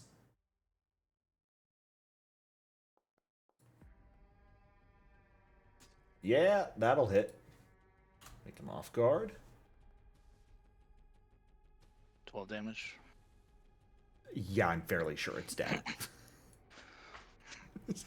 You just put a hand on it and smash it into the dirt. And yeah, that's the giant maybe spider's dead. Prudence. They deserved it. Alright, Mr. Jericho, you know what time it is. Detect magic? Detect magic. I'm so proud of you. There's no magic here. Could still be mundane treasure. Could still be mundane treasure. Certainly. If you guys wanted to spend time looking around, if you wanted to wait a little while and do any form of healing, because I know Amenemsu and Sahara are both slightly down, you guys are, of course, more than welcome to. Yeah, I can see if I can roll better this time around. I have faith in you. We'll do Amendment here first. Alrighty. And while he's doing that, I will go ahead and try and medicine myself. Sure. Yeah, you've got the healing plaster for it. Yeah, and this wound on my head is causing me jitters. It's making me unpretty. Starts twitching. Where is first aid? Oh, treat wound. Yes. Mm-hmm. I was looking for first aid. You rolled better, Nahamura, but unfortunately, it's still just barely a failure. How much? I have to. How much are you down? Minmasu. 3 points. I'm going to.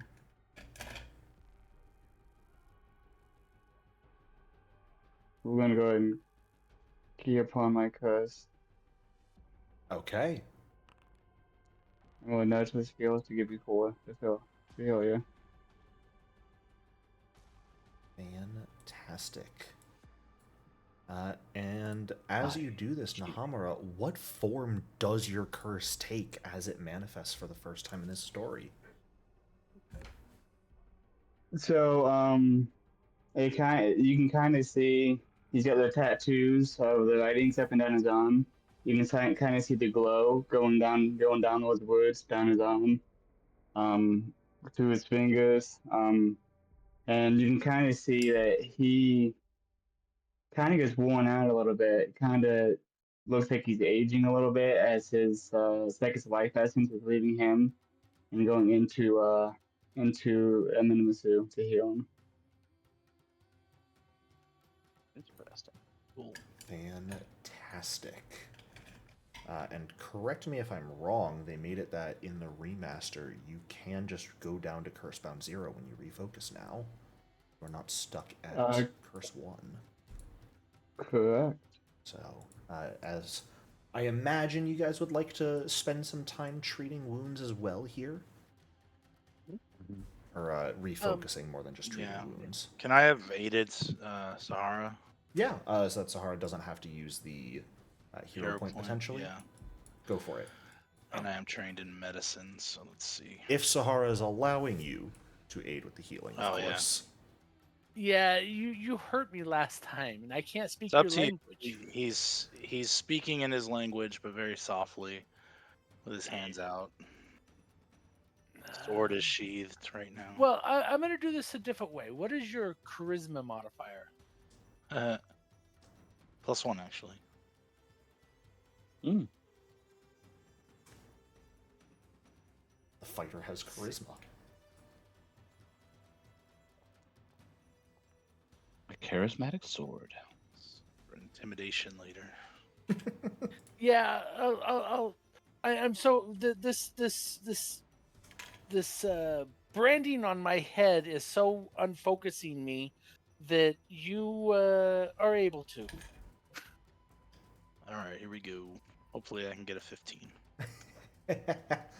Oh, Unfortunately not, so the hero point does matter.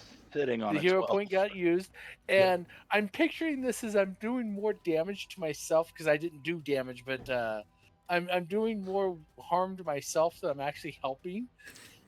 But the healing plaster keeps it from getting worse. Yeah. So here's the good news. You nat 1'd on the second roll. I see. But I got over the target, so I hit the target, but I went down to a fail. Yes, that's why.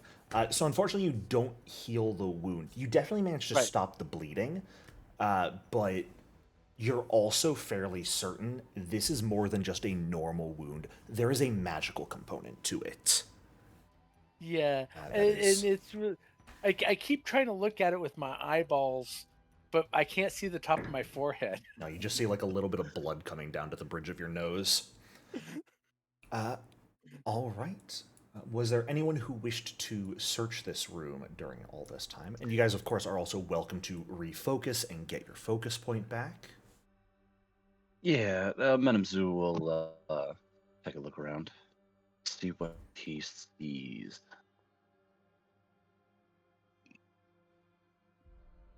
Anyone else taking a look around or doing anything in particular? Sure. Why not? Since I'm doing medicine, I'm assuming I'm not looking around. I think we're taking a 20-minute period here to treat wounds and refocus as necessary. So if you would like to take a few minutes to look during this time, you are welcome to do so. Yeah. Is that, you want a perception check for that? Yeah.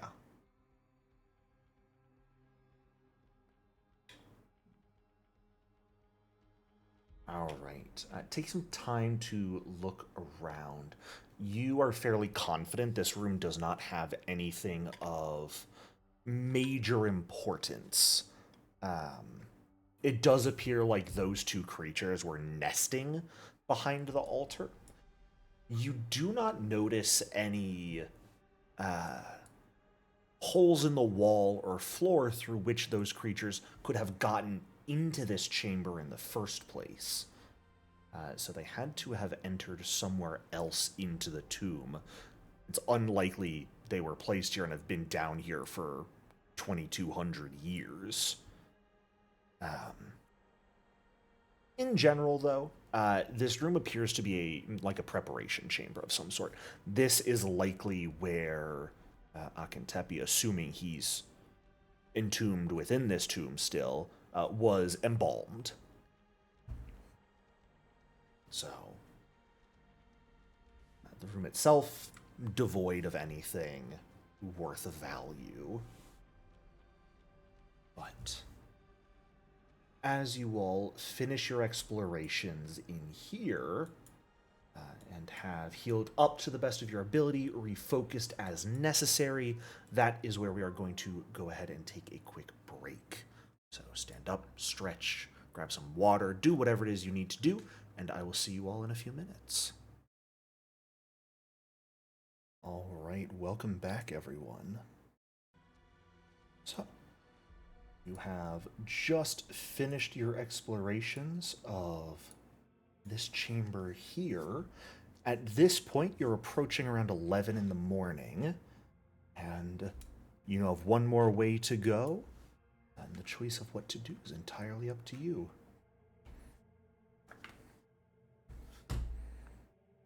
I will let the men go first.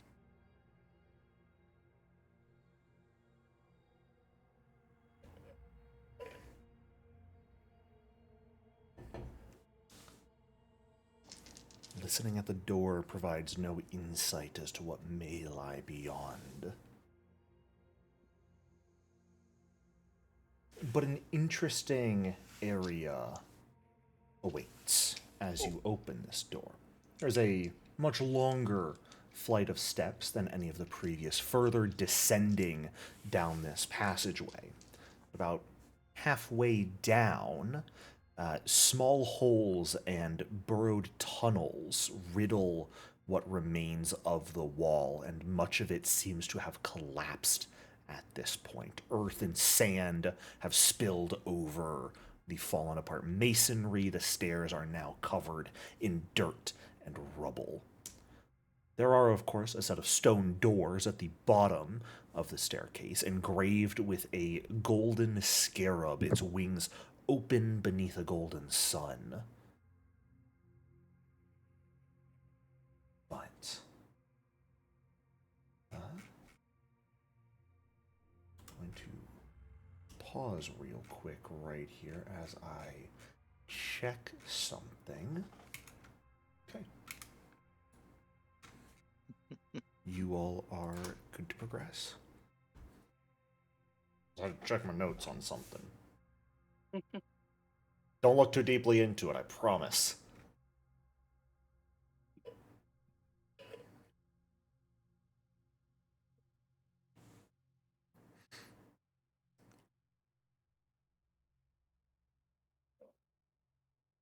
When Nebsu reaches this point, where is everyone? And if anyone was talking, you may have been muted because I could hear no one. I was muted. Sorry. Ah. Yeah, Menem Sue would be checking out this collapsed area, checking to see if it's stability and like no more debris is gonna cut us off. Kind of. Yeah. If that's the case, go ahead and give me a recon knowledge check. This is going to focus on crafting as the role. Recon knowledge. Looking at the stability of this thing, generally, it does appear like this is where those creatures burrowed through the wall at some point. But also, those creatures didn't really look like they were capable of burrowing, so you're fairly sure it was likely something else that burrowed through first, and they then followed. And ate it. It doesn't appear like anything is going to collapse on you, though, at this point in time. Everything appears generally safe to pass. However, as you reach that point with Nebsu at the front, just because the structure is safe does not mean you all are alone here, as much of the sand, rock, and rubble that covers the stairs is going to begin to come alive. And I am once more going to just immediately need everyone to roll initiative. If you would like Amenemsu, you may roll crafting for initiative as you are studying the wall and whatnot.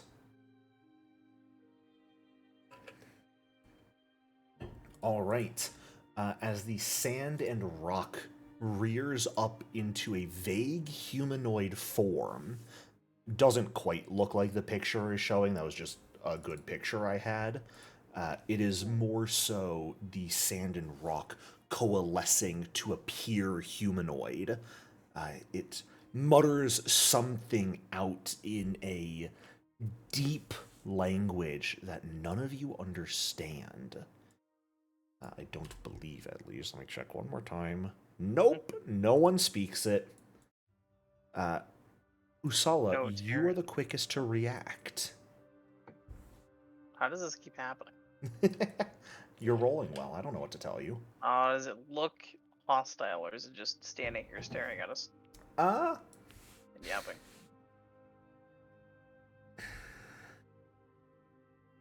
It's hard to tell at an initial glance. I'd say if you wanted to spend an action effectively sensing motive as a perception check, you are welcome to do so.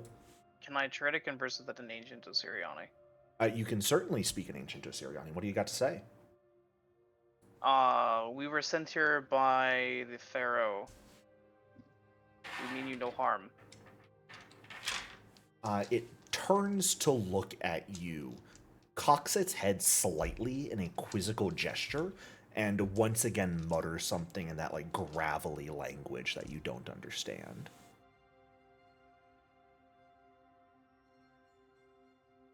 Put my hands up in like a sign of peace.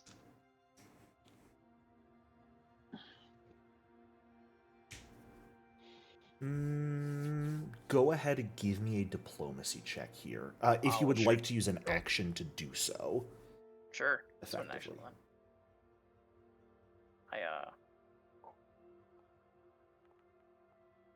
I'm just the best. Well, I'll be damned. While there may be a language barrier, the universal sign of peace, and I mean you no harm, transcends language. As it gives you this quizzical look, and you just raise your hands in a gesture seeking peace. It doesn't necessarily step back, but it seems to relax slightly. The sand and rock that was making up was beginning to swirl faster and faster, and does appear to begin to slow and calm somewhat.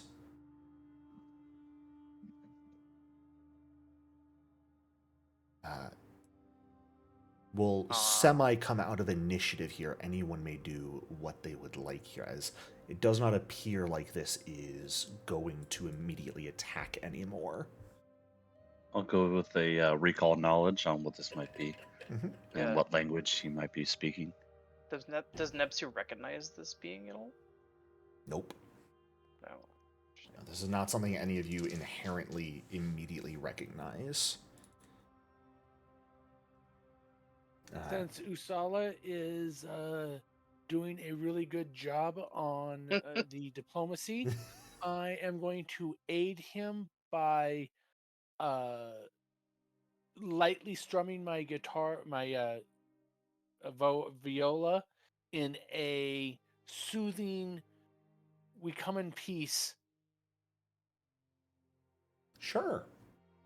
Yeah, if there is another check necessary, we'll absolutely have you roll to aid alongside it. Sorry, I just automatically did it. No worries. Just don't like clogging up the chat if entirely necessary. Okay. Usala, thank goodness you saved your bad roll for the recon knowledge. Oh no. Went from a 20 to a 2. But thankfully, you are trained in Arcana, so you don't crit fail and get false information. You almost got the light of me. I'm an Emsu, though. It loves it when you rush at it and screaming. It wants a hug. Go touch it. I'm an Emsu. You recognize what this thing is. This is an earth elemental, known commonly as a sandling. They are not particularly intelligent, barely more so than animals. They like to gather gemstones and metal shards. They typically keep to themselves, but they are partially territorial. So you're fairly certain had Usala not managed to calm it there, you would have been in for a potential fight. But it seems with Do we have any? Did we collect anything that would be considered a metal shard? I mean, at best, there were like the rusted weapons back on the weapon racks in the armory that you could give it. Though you're not sure if like rusted weapons would be something it likes. If the gold-plated books and funerary masks, the silver-plated chest, but those are actual precious metals. Mm-hmm. Beyond that, no, nothing really that it would normally like. But Can I make a gesture for like us walking towards those doors and Yeah. like cock my head quizzically? With your natural 20, it definitely seemed to recognize, like, it saw you open the door. It saw you trying to move forward, and it recognized that you just want to pass through its territory. While it was initially upset by it, when you say you mean no harm, it realizes it doesn't need a fight if it doesn't have to. And so it does look like it's sort of stepping back and willing to let you all pass. Okay, well, I'll like nod appreciatively. Yeah. Does not understand the gesture of nodding, but it somewhat nods back, tries its best. That's cute. And will, as you All all the reach robots the on- doors... Oh, sorry, go ahead. Wally. I was just thinking with the secretary robot and Wally, it just learned how to move its thing. Beep, beep, beep, beep. Yeah, pretty much. It will collapse back into sand as it sees you all moving on at this point, and leave you alone.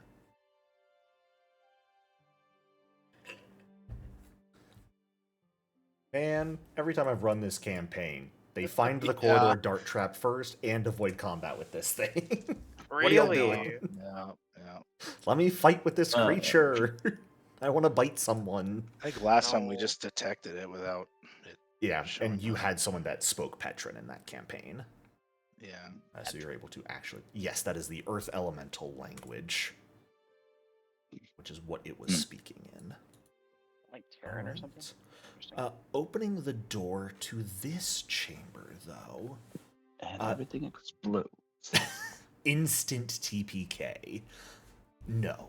There is a tapestry hanging against the southern wall that is, of course, the most like dominant feature that grabs your attention, with this beautiful vista on it, very clearly depicting the souls of the departed, shepherded by these strange beings, let's not get into their descriptions, entering this ethereal river ambling through space.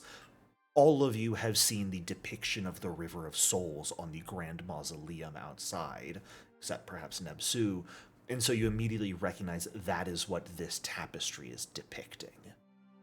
The pillars in this room are not your normal average pillars. Instead, they are sculpted into the shape of Osiriani warriors wielding kopeshes, standing tall and firm. And the floor of this room, unlike the normal stone, is tiled with this white spiral pattern on a black background. And that spiral pattern is similarly repeated on all of the doors in this chamber.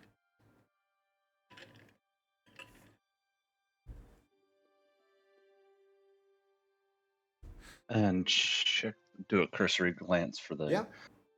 checking for traps. All appears good. Sweet. There we go. And it's done. Anyway.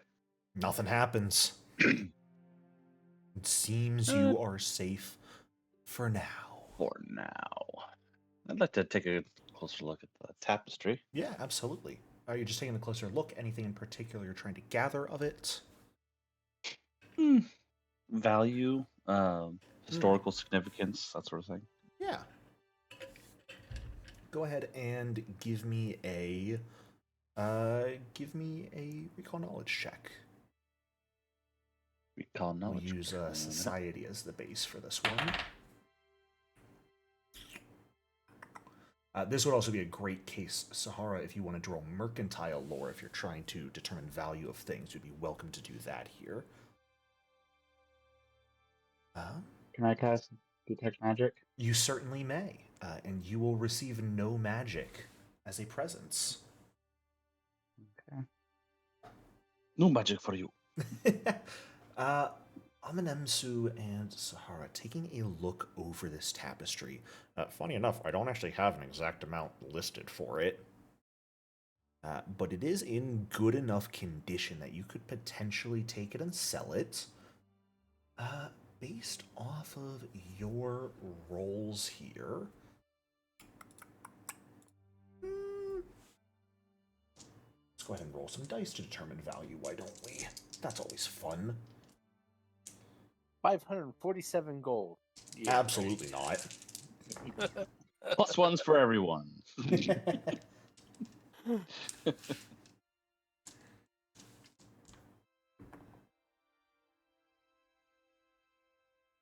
You might be able to get in the realm of like 10 to 12 gold pieces for this. Definitely worth it. Let's not get attacked and killed.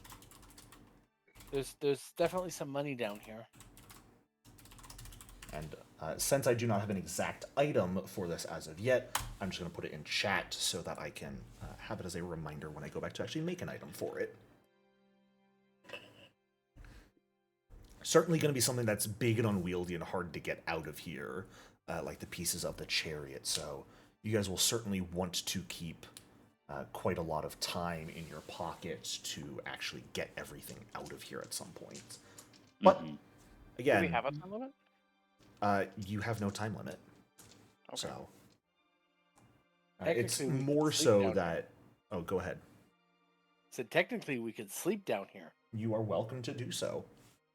The time limit is more so how superstitious are you about other adventuring groups getting the good spots in phase 2 of the lottery if they get there before you and finish first.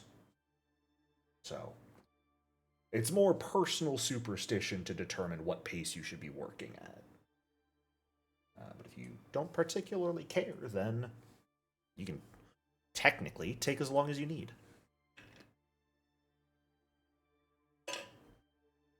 But the chamber appears to, aside from that tapestry, appear relatively empty. You're not getting those columns out of here, I'm sorry. That's just not happening. Columns, get your columns. The column salesman who built this tomb knew exactly what he was doing, and made them very sturdy. I think before we leave Nahama, we'll come up to the tapestry and say a quick prayer to Pharasma. Absolutely. And kind of look at it a little bit, and then kind of nod his, shake his head a little bit, and refocus, and prepare to leave with the rest of the group. Actually, go ahead and roll me a religion check real quick, Nahamura. Alrighty.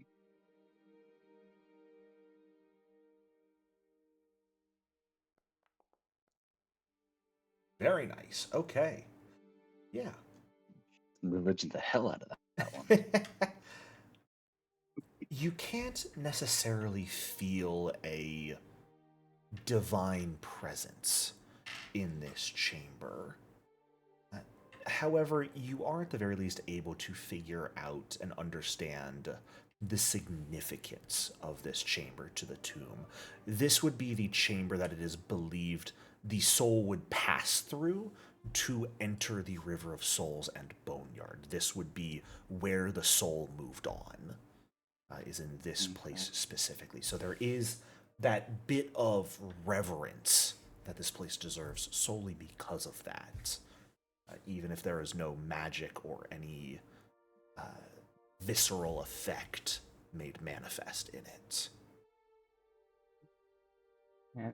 So I think he'd say his prayer, take a couple of minutes while the rest of the group is searching the area, and then as soon as they're ready, he'll kind of shake himself out of the thought that he was in, and prepare himself and ready to move on. Fantastic.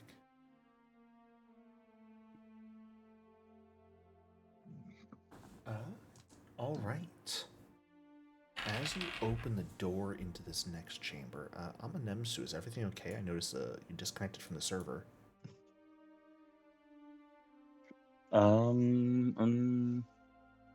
Seem to be okay.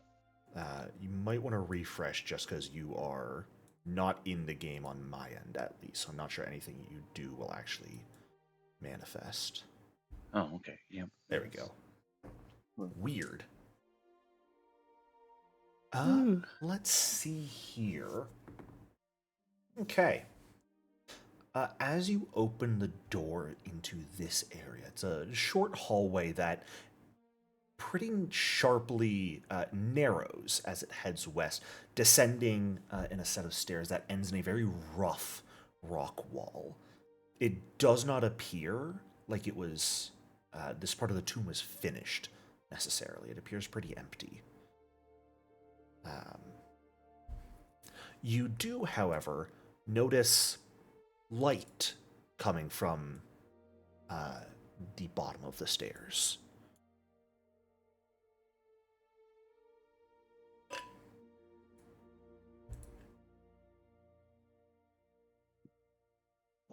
Is it a flickering light or constant light? It is a soft glow that is... it's not quite like torchlight, but it does have some small movement to it. It's pulsing ever so slightly, I suppose. Will that be expected of like an ever-burning crystal? No, an everlight crystal would be a solid sphere of light.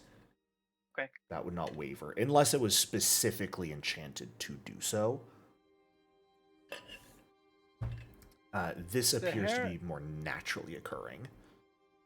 Perception check? Yeah, absolutely. There we go. Sahara is going to use her crafting to see if this is like an exit out to like the sunlight. Yeah, absolutely. Do you want to recall knowledge on that?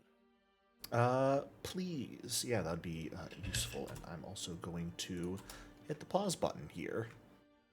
Oh. Okay.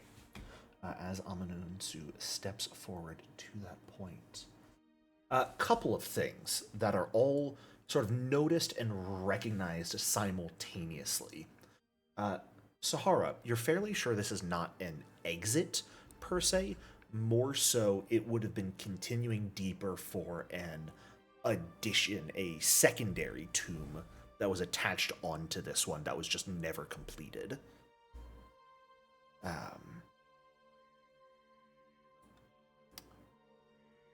Usala and Yeah, actually, Usala specifically here.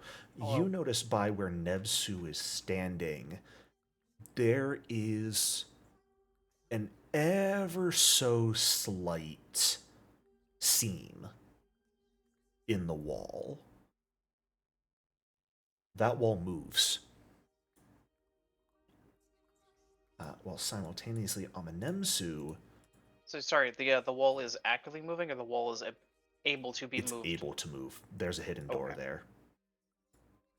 Well, Amenemsu, a pair of beetles are going to fly out of the wall, shedding light from their torsos as they do so.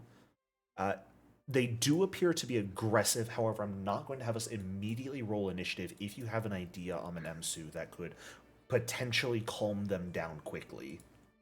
If not, we will just go ahead and roll initiative.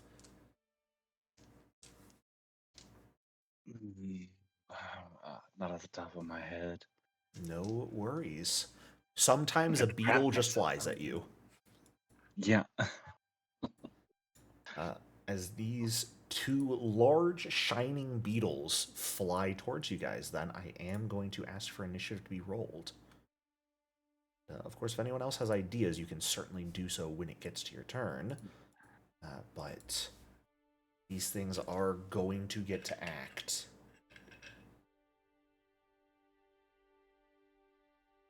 All right. We are going to begin with Sahara.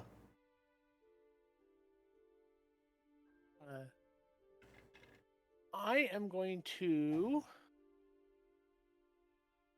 reach out and I'm going to touch Nebsu, and I am going to cast, because he seems to squish things very well. I want him to squish things. These are bugs. He's going to squish even better. Okay. Oh, we really want them dead. Oh, The no. bugs. Well, Nebsu, as you become supernaturally empowered, go ahead and grab that runic weapon effect. And then I'm going to inspire everybody with a drumming roll song with my lyre to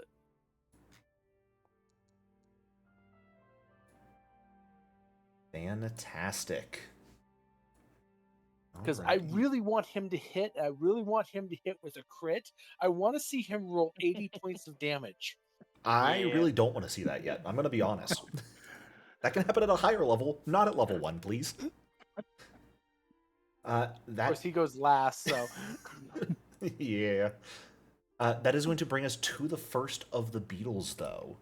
That is going to act. The one that is slightly behind is going to zoom on forward, and it is going to cause the light emanating from its torso to brighten, flashing everyone. I hope it's Ringo.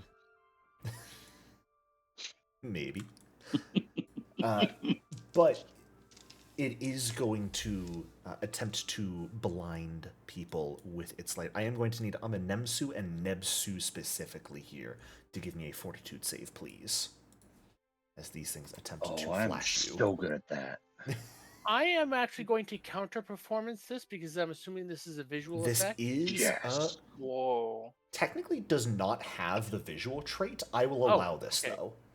Oh, okay. Because this is visual. Yeah, I gotta make a performance roll. Mm-hmm. Bullets of spell. That is an exact success. So Amenemsu, you can choose to use that instead of your fail if you'd like. I would definitely like not to let that fail. What a shame. And Nebsu succeeding just fine on your own. Both of you managed to... Well, only one of you really needs to avert your eyes against this, and they struggle to do that. Surprise, surprise, the one who doesn't really have eyes is fine. But seeing that not go particularly to plan, it is going to bite you with its mandibles, Amenemsu. I'm sorry to say. Not the mandibles. Not the mandibles. No, not. Not the hit by 0. The exact hit for 5 points of piercing damage. At least it's not a proboscis. We'll get to that later, don't worry. We work up claws, then jaws, then mandibles, then proboscis. Nahamura, that's going to bring us over to you. I will move up, and I will cast Protection on Amenmethu. Okay. So as you go ahead and gain that protection on Amenmethu, protecting yourself from more attacks and potentially even more flashes. Go ahead and grab that spell effect.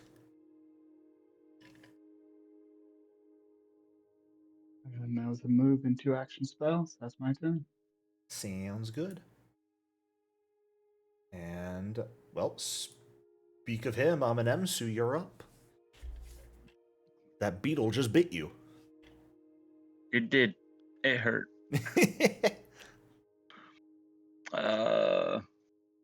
Well. Bite, strike. Here we go. If you are planning to attack, if you were planning to do so, did you want to recall knowledge first for the potential off guard? Yeah, we'll go ahead and take care of that. Get some knowledge, get some off guard.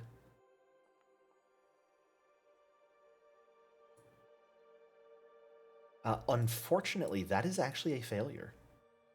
No. On the recall knowledge. And so I believe with Mastermind, that means no off guard to you. Indeed. All right, yeah. Well, regular strike is okay, too. Sounds good. All right. And a regular strike will, in fact, hit.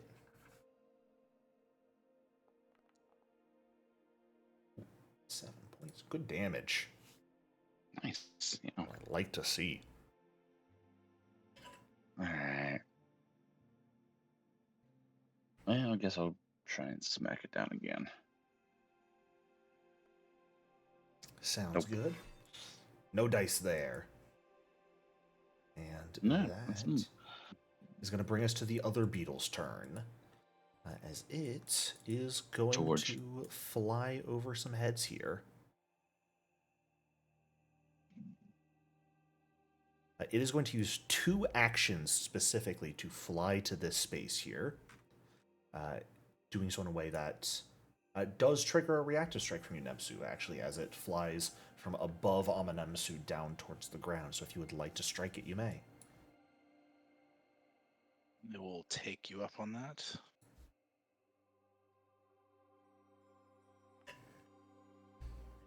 Oh, yeah. I should not have given you that offer. Oh boy. What's the worst that could happen? Take out that firefly. Oh boy. Jeez. These things only have 20 hit points. No. But they have about 40 DR. It's all good. No, they don't. They're beetles. If this was an anime, his weapon would have turned into a giant fly swatter. Well, my beetle has been busted. That's a shame. Usala, you're up. I get a lot less value out of my arc lightning now that one of them is dead. Well, would you rather have electric arc value or have one of them be dead? I'd much rather one of them just not exist in this timeline. Yeah, I think that's fair. I could spend a leveled spell here, but still 2 more people to go. I'm just gonna have an arc. Alrighty, I suppose I shall roll. That is a success. Not a crit success, though, so they'll take half damage. It's a beetle. Do you think it has poor damage? Or a poor reflex? Anything with your last action? Nice. All right, Nebsu.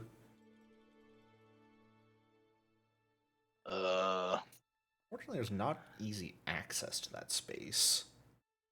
So, can I stand here? I would allow that. I would have effectively called that difficult terrain to get into that space because there's not a lot of room.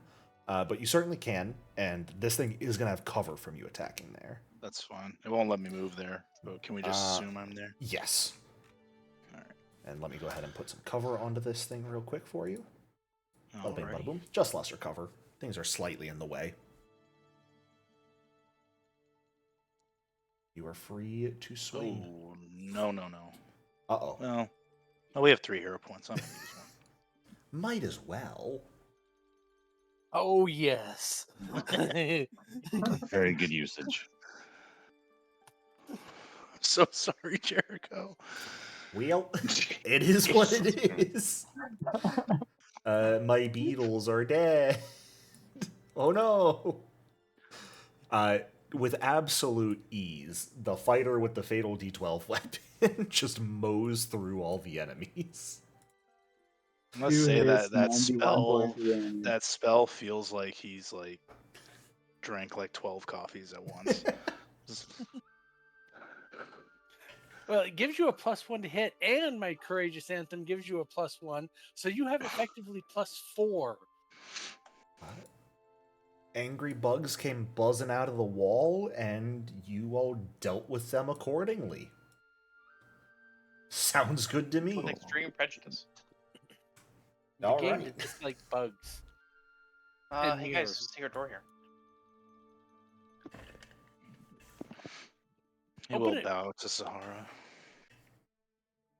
Since they can't understand each other.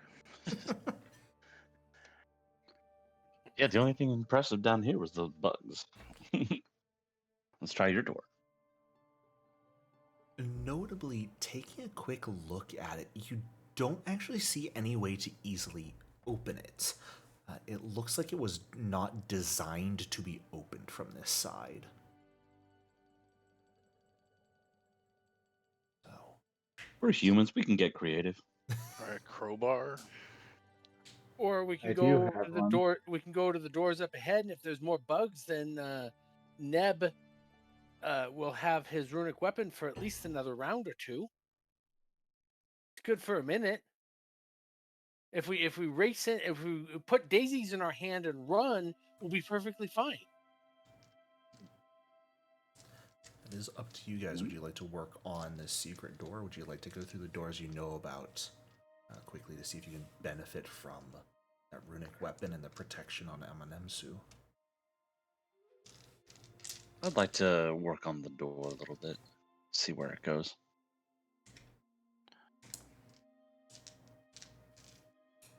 We ain't going anywhere. We've got the buffs.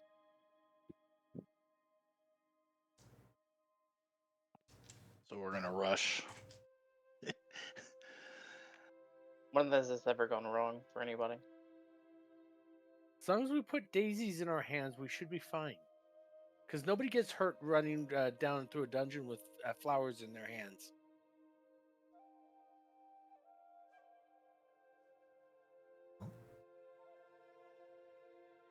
That generally seems to be the plan. Better get a move on. You rush to the door. This will mean you guys are not taking the time to search anything at all as you go. Correct. But as you rush and push those doors open, everyone's favorite short staircase down into more stairs or into another set of doors. Nebsul will shout, "God damn it, Najmi, why did you listen to Ortmos?" You absolute fools! Who would ever be prepared for the door into more stairs? How did the door salesman convince them to let him put a set of doors without a landing on either side, just in the middle of the staircase? That's what I want to know. Who was able to convince someone to do that? You know, and the worst part is opening the doors from the other side would be a pain in the ass. Right. Well, I mean, to be fair, this is a tomb. You're not really supposed to be able to open them. Oh boy. But as Nebsu rushes forward to the bottom of the stairs, at this point you're down to probably about a round or two left on runic weapon and protection. As you open the door into a large chamber, it's a big octagonal room. There's a raised platform a few inches off the floor, stone pillar at each corner. There's a gold-trimmed sarcophagus on the center of the platform. Two statues of humanoid beings with canine heads, Ankh in one of their crossed arms, flank this sarcophagus, of course. And there is a set of stone doors to the north.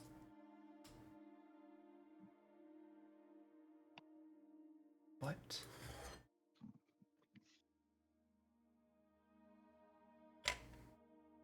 you seem to have found your chambers. Since I catch up. Take a look. Mm-hmm. See what I see. Okay, if you are taking the time to perceive, these spells are going to run out. Yeah, he immediately slows. Like, probably. Oh shit! It's my dad's coffin, maybe. Or sarcophagus. Yeah, absolutely. Taking a look around. Wait, what's your dad? As he says, what's your dad's name? Akhentepi. Oh,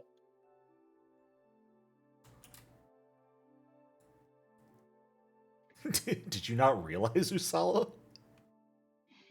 I mean, I suspected, but like this is the first time you said it.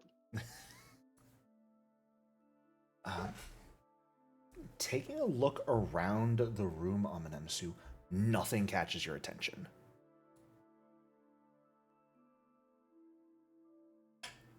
It appears like all of the traps and dangers were perhaps front-loaded. And this place appears to simply be the resting place of Akhentepi. Are there any inscriptions on the walls? Taking a look around at the walls, no, actually. Nebsu is gonna move here, but Does not that seem touch anything. Weird? That there wouldn't be any inscriptions or anything like that? Slightly weird. Maybe not in. No, because most of the inscriptions would be front-loaded in the rooms leading up to it, and the resting place would be left simple. Maybe for the tombs of people like pharaohs and those in like really high positions of power, they would be inscriptions in the sarcophagus room, but it would be less strange in a military man's chamber. Okay. However, the moment Nebsu steps onto the platform where the sarcophagus is, I need to know exactly where everyone else is. I'll say where I'm at. Do a circuit around this room. Okay. I was looking at the statue over here. I'll just keep us balanced. Fantastic. I was heading for the statue, but I was doing things slowly.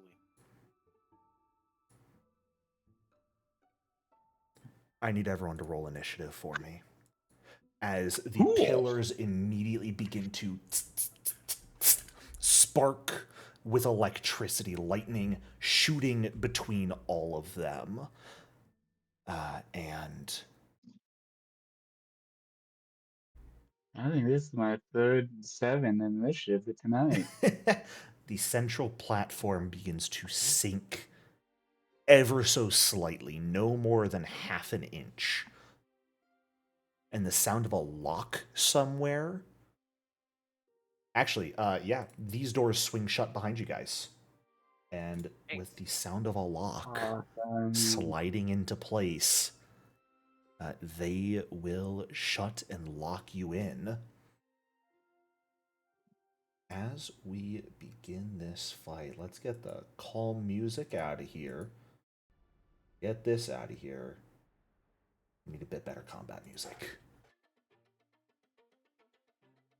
And yeah, we'll go ahead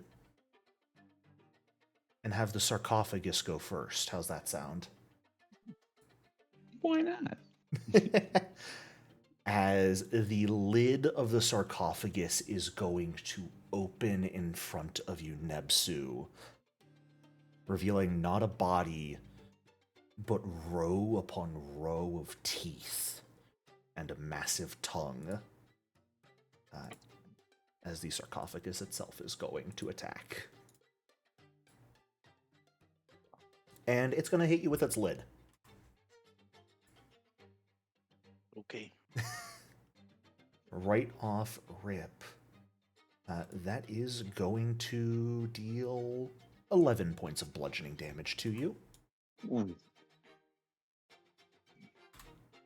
And it's going to attempt to grab you with its second action. Into the maw of the sarcophagus, but it is going to fail. And that makes me so sad. You have no idea how sad that makes me. I relief goes around the room, though. I wanted the sarcophagus to swallow you. No. So instead, being unable to do that, it is simply going to slam the full force of its physical form into you, as the edges of it begin to shift and morph, sprouting these tentacles that almost pick it slightly up off the ground in order to move, and it tries to charge into you with a slam attack. And that is going to hit for 8 damage this time. Oh boy. As you get slammed by the sarcophagus, immediately nearly bringing you to death's door. Sahara, you are up. So what are these? What is this light show? Is that actually there? Yes, that is actual electricity arcing between all of the pillars right now. Okay, and I'm assuming it looks and feels dangerous. Most certainly, you would probably recommend getting off the platform and not being on there ASAP. Yeah, I'm not on the platform, but I am going to step back over here. In it's a space bar to move. There to there to there.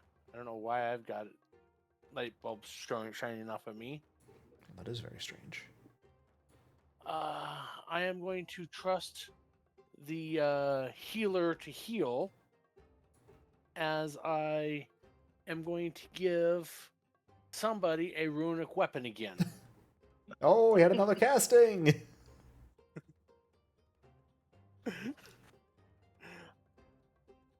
And that is where I will be at. Uh-oh. That is my 3 actions. Amanemsu, that's going to bring us over to you as this occurs. Ah.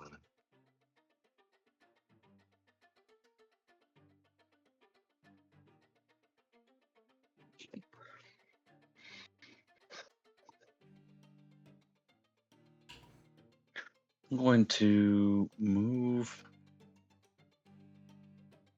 here and try and pull back Nebsu away from the sarcophagus and the light show. Sure. Reposition only lets you move them 5 feet on a success. So I'd say you could roll going for the crit success, or if you wanted to simply spend 2 actions repositioning, I would let you move him to anywhere off the platform. Still within your reach. Yeah, I'll take the 2. I'll take the... Assuming, I'll of course, take the, Nebsu, you are okay being moved off the platform here. Yeah, I am. Okay. No. That's an athletics roll. If you're just going to spend 2 actions here, this is between allies. I allow it to auto-succeed. Okay, yeah, I'll take the 2 actions. Awesome. Where would you like to move me? Anywhere outside of danger. But it has to be adjacent to him, right? Yes, so you could be in effectively any open square. I assume not on the platform is where you're being moved to. I guess I'll be here. Fantastic. Yeah. All right. That does it for Amenemsu. It's actually going to bring us directly to you, Nebsu.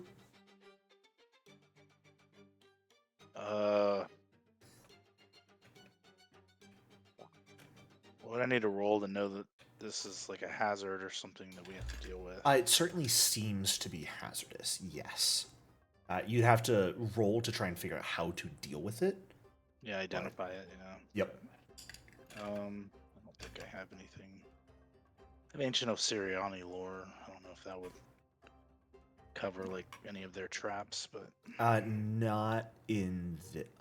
I might allow that. You could certainly try it if you wanted to. yeah, I'll waste one action recall knowledging Sure. on specifically the lightning trap thing. Yeah, absolutely.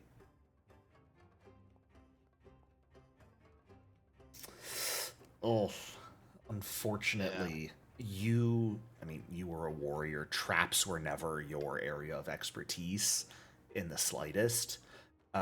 However, the one thing I will give you, if anything about how tombs were designed in your time period stuck with you, it is that something like this lightning is not the main event of this trap. It is merely the precursor. Yeah, the slamming doors. Whatever this trap is the floor still lowering? No, the whole central platform lowered very slightly, and that's it. But the doors locking you in here definitely tells you that something is probably going to happen to the entire space. And simply has yet to occur. It's problematic. Who has the crowbar?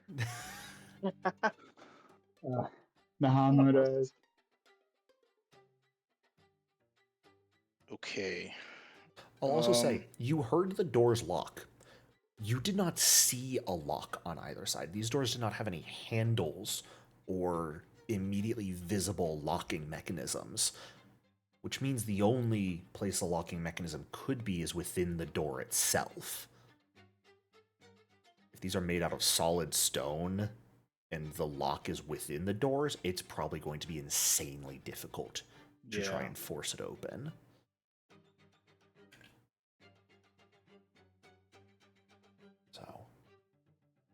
Is the how tall are these columns? The columns themselves are about 10 feet tall up to the ceiling. Is the lightning like only at the top? Or? No, like the entire pillars are electrified.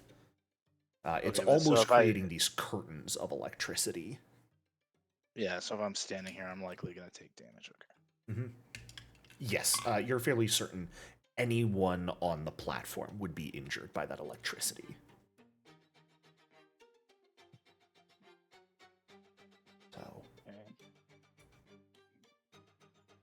Well, I guess he'll reposition Sahara. Sure. So he can stand in front of her. You gonna reposition me here? Yeah, that's fine. All right. Yeah, and if you're if you're allowing the reposition, no check necessary. There's no sense grabbing something like this, so he will then pull out the shield. Sounds good. And that will be my whole turn, I believe. Yes. Recall knowledge, reposition, draw shield. Usala, that's going to bring us over to you. All right. Recall knowledge on the trap. Sure. Go for thing. it. Trying to figure out what the hell this is. How do we turn it off? I don't care what it is. I want it to stop killing us with lightning. Fair enough. Go ahead and give me that recall knowledge. An important role there, Usala. Now, here's the thing. You're not particularly good with crafting. No.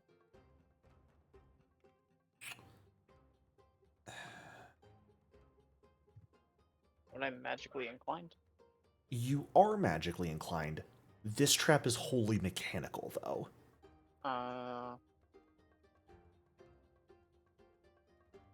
With that check...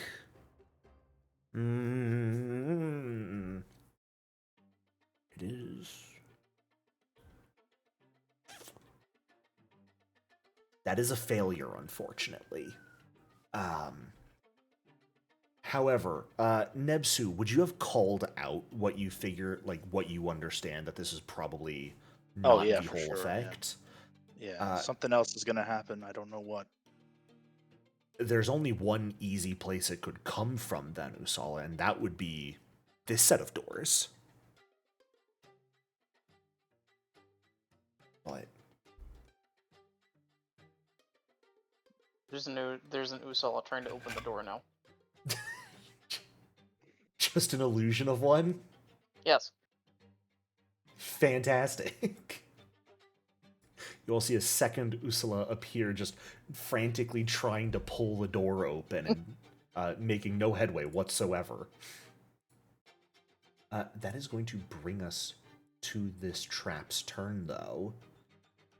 And so, first and foremost, the sarcophagus actually has to make a reflex save. Because it's also on top of this platform.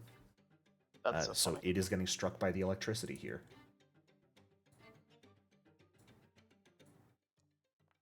And it is going to succeed for half damage here. As it is going to take a bit of electricity damage, but you also notice this thing appears sturdy enough that the electricity does not harm it. This thing also appears to have construct armor and thus a hardness. But, at the same time, your illusion succeeds, Usala. Let's The go. doors open, which is fantastic for me because the room immediately begins to flood.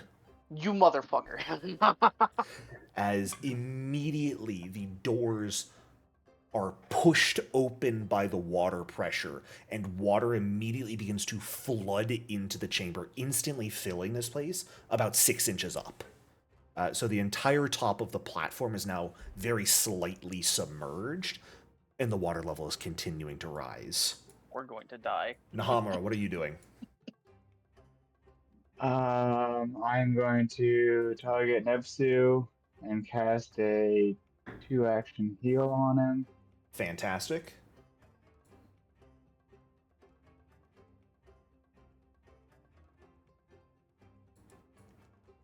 Oh. And not do spectacular. 9 health back to you, Nebsu. And I'm gonna go ahead and cast lifelink on him as well. Makes sense. Which does immediately heal him a little bit. Go ahead and roll that. I always forget lifelink heals a little bit on first roll.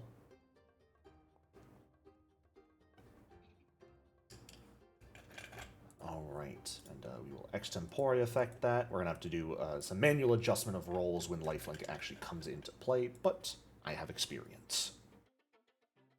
Alrighty. That That is my turn. Alright, that's going to bring us to the sarcophagus's turn, which is going to waddle forward ever so slightly and try and eat you, Amenemsu, as it is going to strike at you with its lid. And I'm so sorry, I believe that's a crit. Mm-hmm. Oh boy. For minimum damage, 14 points. I'm down. Okay. You all watch Amenemsu fall as the lid snaps around him. And it is going to attempt to grab you with its last action still. Which is a success. So you are going to be held almost partially inside of the sarcophagus by its lid. You're not going to be having to make a save against the electricity right now, of course, because you are still technically in your spot. But you are unconscious and dying. Sahara, what you got? I'm going to half panic. And because I am half panicking, the first thing I'm going to do is Courageous Anthem. Makes It sense. is not a the long one, so everybody has to drag it onto their action bars. Grab the effect manually, and unfortunately, Amanemsu, you will not get it since you are unconscious. And then I am gonna look at the electricity flying around and cast Phase Bolt at the tomb with the really big tongue. Love it.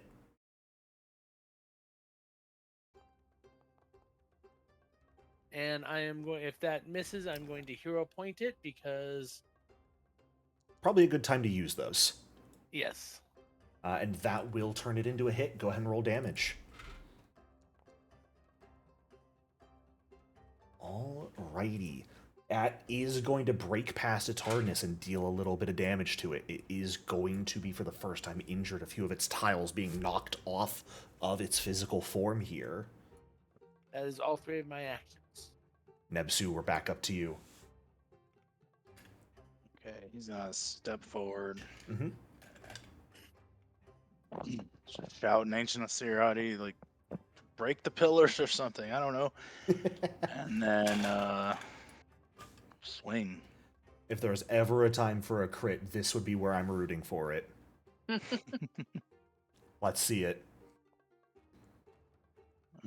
Well, I mean, it's a crit. An 18 just barely misses. Yeah, all hero point. Come on, at 20. Okay, it's a hit at least. No crit, but that is a hit. And hey, runic weapon goes hard.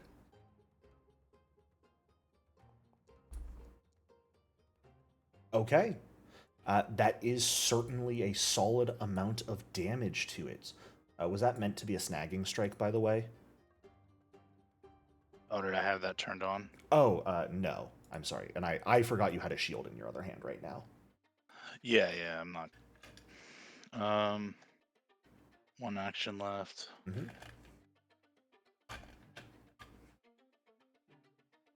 Yeah, just swing again, I guess, and hope I hit it. Let's see it. It's focused on eating someone right now. Right? It is, yes. That does not give you any bonuses to the roll, though. Yeah, That's another just hit. Like... Oh, good roll. Good damage. Not quite enough to break its armor, unfortunately. It's fine. But Usala, that's going to bring us to you. Three action force barrage. I will tell you this. Based on the hardness you've seen it exhibiting against other attacks, you're fairly certain a force barrage could not break through it. They combine their damage for hardness. They do. Good catch. I always forget that. Then that will certainly, if you roll well. I popped armor class. No. Saving throw bonus. Makes sense. Alrighty. Good old sorceress potency. Let's go. Okay. Fantastic. Then what I'm going to do is combine all those damage messages together like that. That's fun. Yeah. And that is going to turn it into enough damage to break through the construct armor finally. As the hinges of the lid are going to snap slightly, most of the tiles scattered off by the blows and magic. And you can see the more fleshy undersides. Though they aren't quite flesh, it looks more like clay appearing as flesh over anything else underneath that tiling. This is still a construct after all, not a true mimic or anything of the sort. I believe that does it for your turn, though. Yes. We're back onto the Death Trap, which, fantastically, is simply named Death Trap. Great name. And once more, the sarcophagus is going to have to roll a save against some electricity damage. And it has no armor now. It's not hardened. Yeah. And this time it's could going to fail. fail. Kill Uh-oh. yourself. Oh my god. Oh my god. Thankfully, it's still standing. Not looking good, though, as it gets shocked heavily. The water level is going to continue to rise, at this point getting about a foot deep across the entire room. At this point, I believe, let me just check. How high is the platform? Only, at this point, 5.5 inches. Oh, Those are a lot of stairs going up to a 5.5-inch platform. Yeah, like- they're very like- shallow steps. how high are the lightning orbs? Well, so the orb is just part of the animation. The entire pillars are electrified, because there are pillars holding up the ceiling. Oh, we're about to die. I would guess the next one is going to hit all of us, no matter where we are. But The water coming up to about 12 inches here does mean the room is going to become difficult terrain at this point. Aside from, I'd say, on the platform. The platform is still high enough that it's not going to be particularly challenging to move. Nahamura, that brings us up to you, though. Let's see, he's within 30 feet. I'm going to nudge the scales in Amendmasu's favor. Okay. Give him 4 hit points. That's enough to bring him up, at least. And then my next 2 actions will be casting Rousing Splash on him. Okay. So Amanemsu, grab that for healing and that rousing splash effect. And Nahamura, go ahead and grab that Cursebound effect for me and put that on yourself. As you reach Cursebound 1. Not here to stay, though.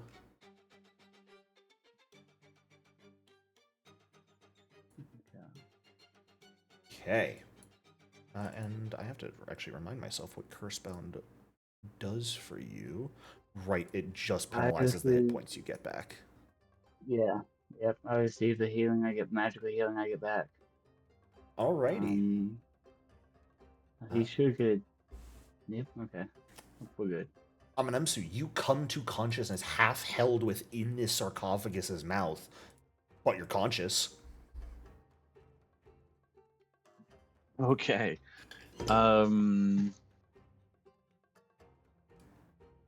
Let's try and figure out this trap. Is there like a knowledge check that I can do to, or You can give me a knowledge. Yeah, you could absolutely give me a recall knowledge check at this point if you'd like to focus on trying to figure out the trap. Does not care about the fact that you're inside this thing's mouth.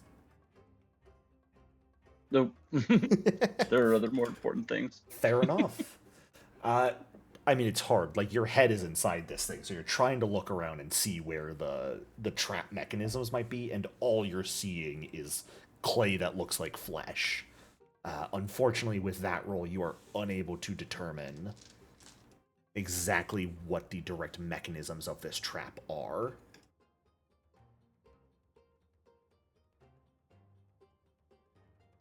Okay. I'll go ahead and stand up. You have to escape this thing's mouth, I believe.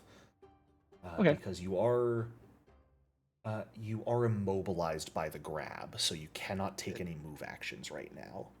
it doesn't have an the athletics check? construct armor anymore. You could probably just pick up your. The basic action necro does have. Yeah. Sam has an escape button in it. You could also just try and attack it. You can see from the inside, this thing's falling apart at the seams. It's pretty weak. You'd have a penalty to attack because you're prone, but you might be able to take it down if you get one blow in. Go ahead and escape. Okay. Fantastic. Make sure you target, by the way, because that tells you if you succeed automatically or not on the escape, but that is a success. So you manage to pull yourself free, you sort of flop down into the stairs, water splashing all over you, but you are free.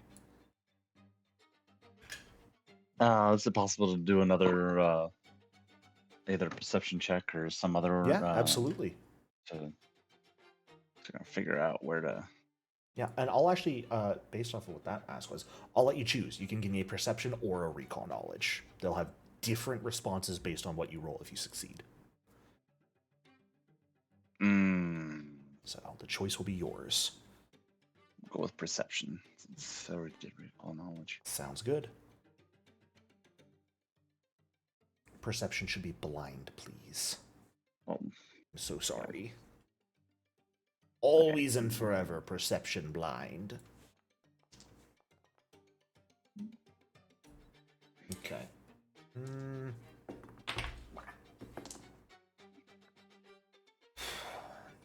Taking a look around, something has to control this mechanism in here. Something has to stop it, just in case. But glancing around wildly right now, having just pulled yourself out of this thing's mouth, you're not seeing what does it. And I believe that's going to bring us to... I believe that's all three. Yep. Sarcophagus gets one final turn here. I'm going to leave it up to the fate of the dice who it goes after.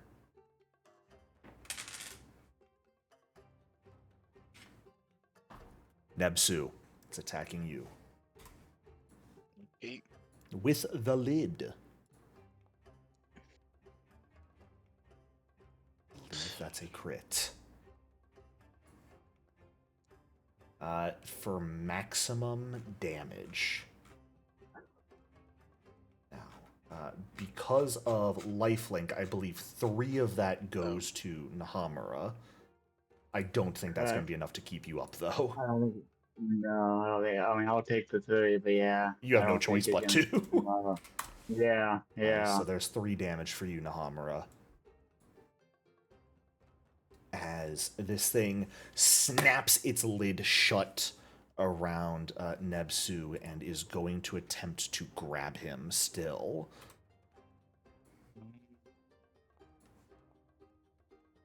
Once again failing, which is big sad hours, because I want to swallow someone, but I can't. If that's the case, it is going to move off the platform fully with its last action. Waddling out of the area of the electricity, Sahara, that brings us over to you. Actually, I'm sorry, it couldn't do that. Difficult terrain everywhere. It did not have the movement speed to do so. So it is simply going to... Yeah, it's only going to get to move there with its action. Okay. A courageous anthem. So Sounds everybody good. again has to drag that onto themselves. Yep. And then because I am panicking and the guy I cast my major spell on is now being eaten, I am going to target the creature again, and I am going to phaser bolt it with a new word called phaser. That will be a hit. Go ahead and roll damage. 5 points of damage. Probably has 1 hit point left. How would you like to do this? Oh, like I said, I'm panicking, so it's just kind of like a throw. I almost pick up the sink and I throw it at it. Everything, including the kitchen sink. Just taking every little bit of just magical energy you can draw up at once. No precision, no finesse, strumming like a madwoman on your viola. Just throw it at this thing. And as it impacts, the lid of the sarcophagus, once more opening up to try and bite down on Nebsu, draw them in, takes it effectively on the upper lip, snaps it backwards and entirely off of the sarcophagus, sending it flying partially across the room before it splashes down into the water. And from there, it simply stops moving, completely destroyed. We have However, to stop the water before we drown. there's still something else you have to deal with here, so Usala, what you got for us? Is the little guy over here? No, that's just part. Whoever designed this map put a little rubber duck there. Oh, is that what? Yeah. I love it. I love it. It's not actually there, but it's hysterical to me. No creatures left, it seems, but the water's still rising, rushing in through that northern door. And it's just like a 2x2 empty room up there. We can't see anything in it. Sorry, that was probably pretty loud in the mic. Let me check. I believe I want to say... Where's the water coming from? There is a large grate, effectively like the wall and ceiling of the north end of that room. The river Sphinx is being drained into this. Oh, lovely. You would be able to figure that out pretty easily. I really thought killing the sarcophagus would turn this off. Nope. It's a two-pronged death trap. Delay. Fair enough. There is a fun delay button in the initiative tracker, so go ahead and just hit that for me. Bring us back to the death trap. No one's on the platform. No one has to make a save versus electricity. The water level is simply going to continue to rise, now about 1.5 feet off the ground, slowly getting higher and higher. Nahamra, what ideas have you got? I'm gonna cast. I don't think I've done it to him yet. Cast Drowsing Splash on Nebsu. Okay. To give him the temp HP to get him back up. Yeah. Um. Go ahead and grab that effect, Nebsu, and come back to consciousness. Now, technically, temp HP, I don't believe, can bring you back up from unconscious. It's a weird ruling. Oh. Because he's still technically at 0 hit points. He just has a slight buffer. If you would have liked to do something else instead, you are welcome to have done so. I would have cast Stabilize on him instead. Yeah, absolutely. And that way I would, and then I would head. This is difficult turning, right? Yes. Oh, okay, so we'll go. What time? I think my move is 25. Yeah, so that would let you move 2 squares with a move action. Yeah. And I'll start heading that way to bring him back up next time. Sounds good. Amanemsu, you are conscious. You are prone on the ground. The water is probably rising up to your head with you on the ground here. The physical threat, dead and gone, but still got something else on top. Okay. Just keep looking around until I figure out how to stop this thing. Sounds good. Go ahead and give me that perception check. Okay.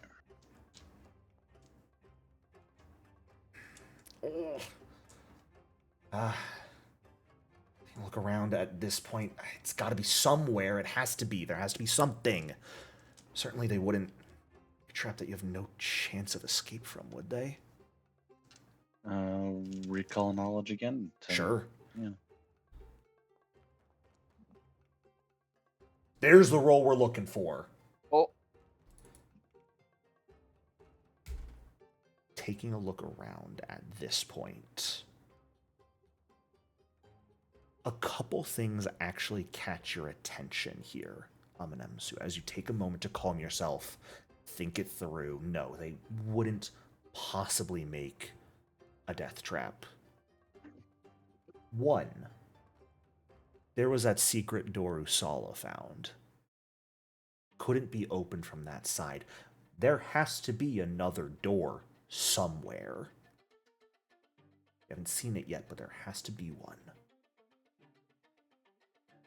2, you could probably stop the influx of the water if someone was able to get to those northern doors and hold them shut. Probably require a little bit of effort, and of course your strongest member is down for the count right now, but as a last resort, it's certainly possible. 3, there has to be a lever or a trigger of some sort in here that would stop this. There has to be. And do we trigger something? Like, what trigger do we hit to start this? How does it know we're in the Stepped room? on the platform. This whole large platform was a pressure plate. Notably, you also notice a similar pressure plate right against this wall. Specifically, these 2 squares, that at the same time the platform sunk down, that pressure plate sunk down to match the rest of the floor. It seemed like it would have triggered no matter which was stepped on. Common sense tells you whatever turns this off should be far away from where the water is coming in from. Give anyone who's actively trapped in here accidentally the best chance of escaping. Haven't found it yet, but you're able to narrow down the search in such a way that's going to reduce the DC to find it. Now, you have 1 action left. You can certainly try and look again. However, the water's kind of coming up to your head, and you might want to stand up if you don't want to have to hold your breath. I'll go ahead and stand up. Makes sense. Go ahead and remove the prone condition from yourself. And Nebsu, unfortunately, you are stabilized, so no recovery check necessary. But you do, unfortunately, not get a turn this round. At least I don't breathe. Right. Sahara, that's going to bring us back to you. I'm so sorry, Usala, I completely forgot you're delaying. Was there any point you wanted to come back in before Sahara goes? Come back in now. Okay. Then we will go back to Nebsu. You can actually just click that delay button again, and that brings you back in. Just like that. Oh, neat. Yeah. So you can also Where sort of is just the feel delay free to button? do that. Do you have the initiative tracker open on your screen? I'm on the encounters. Yeah, the encounter tracker. When it gets to your turn, where it has your initiative number, that'll change to a little hourglass button, and you click that to delay. Okay, that's why I couldn't find it. It's Yes. Not What are... taking a look around, Usala? Yeah. You know your perception's not great, unfortunately. No, but someone's gonna find him. Yeah, seeing Amanemsu call out that it should be in the southern part of the room, you're definitely looking around. Unfortunately, you don't find it with that check. I'm also going to say, starting from this point, you guys can do a 2-action perception check for a +2 circumstance bonus if you would like. If you'd rather just make multiple 1-action rolls, you're also welcome to do that. I think a +2. Sounds Do it good. again. Using your last 2 actions to do a big search, go for it. Can I spend a hero point for advantage? Does not matter because you nat 20'd. I'm just that guy. You notice it, finally, Usala. Hearing that it must be in the southern part of the room, you take a look around quickly. There's only so many things in this room. Mm-hmm. The torch holder. That rubber ducky. The rubber ducky. The torch The holder sconce. on the wall, you can see the slightest indent in the wall. It's on a track. It can be lowered. Just like a lever. Sarah, grab the sconce. Sahara, that comes to you. My name is Sahara, not Sarah, but I'm going to run over, do the difficult terrain. Yep. I'm going to leap up and I'm going to grab it. And I'm going to act like I'm doing a push-up, and because I'm way too weak, I'm not going to. And as you reach up through the water, grab the sconce, yank it down as hard as you can, with a grinding of gears and one last sound of crackling electricity, the electricity stops. Immediately, the sound of the doors unlocking comes to your ears. The water stops flowing in. and even begins to slightly drain, albeit at a very slow pace. And then as my third action, just because it's, fun to do 3 actions, I'm going to open the door to let the water out. Sure. It floods the first couple steps. Yes. Thankfully, it's not a staircase going down. But that is where we will end that initiative order, as all of the danger has passed. Over the next few minutes, the water will begin to drain until the room is empty and safe. Well done, everyone. Well done indeed. What's the plan from here? I'm going to run up to Nepsu and try to get him back on his feet. Yeah, absolutely. Do you want to do a battle medicine to just try and pick him up immediately, or are you, at this point, since there's no danger, are you just going to stick with a regular treat wounds? So I don't have battle medicine until second level. Well, that makes it nice and simple, doesn't it? I have risky surgery, but I don't think you need to do that right now. Would you like to risky surgery? Not this time. Fair enough. And hey, there's the success we love to see. There we go. All right. Did someone say they had a question or an action there a moment ago? Oh no, it's just a regular 2-action. Oh. What you got? In initiative rolls. Yes, we are, for the most part, no longer in initiative at this point, thankfully. Oh, okay. Yeah, as combat is over, there is no more danger. The water will begin to drain out of the room, leaving you all safe, if a little worse for wear. We said there might be like a secret entrance right here. There's probably a secret door somewhere. There was certainly, like, the pressure plate was right here. I feel like you put the pressure plate where the door comes out. Yeah, and there was a secret door down here that has to connect somewhere. So, odds are that's a decent place for it.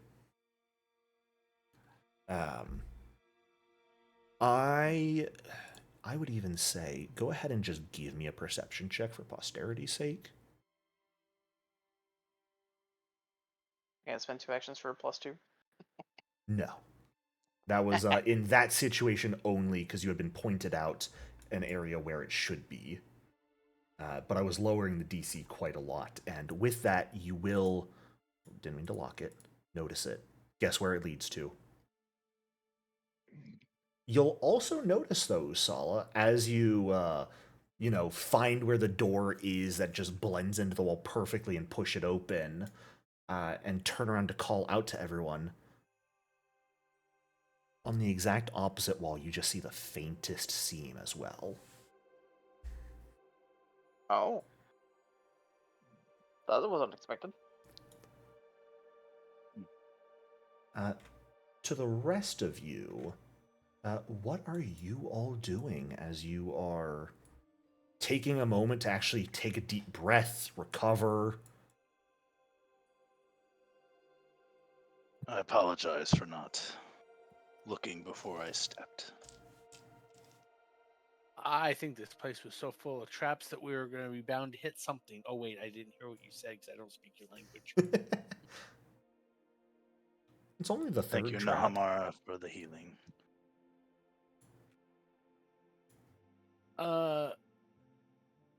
If you give us a minute, I could potentially heal you more.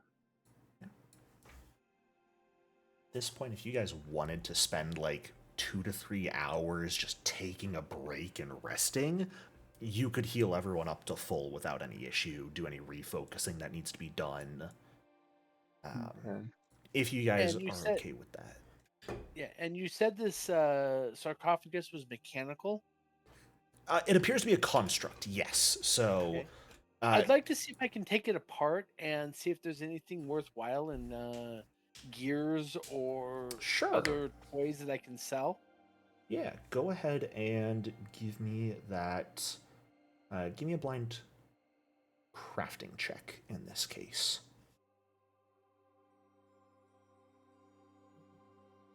Line GM. Okay. A lot of the interior stuff has been sort of shot, both by your guys' attacks as well as the electricity coursing through it. That last failure it took for 15 damage fried a lot of its insides. You might be able to salvage some parts that would have minor value but potentially some use. More importantly, though, that thing's covered in gold leaf. That could be taken off. Ooh, yeah. And you could gather a bit of gold leaf that would certainly sell down the line with that.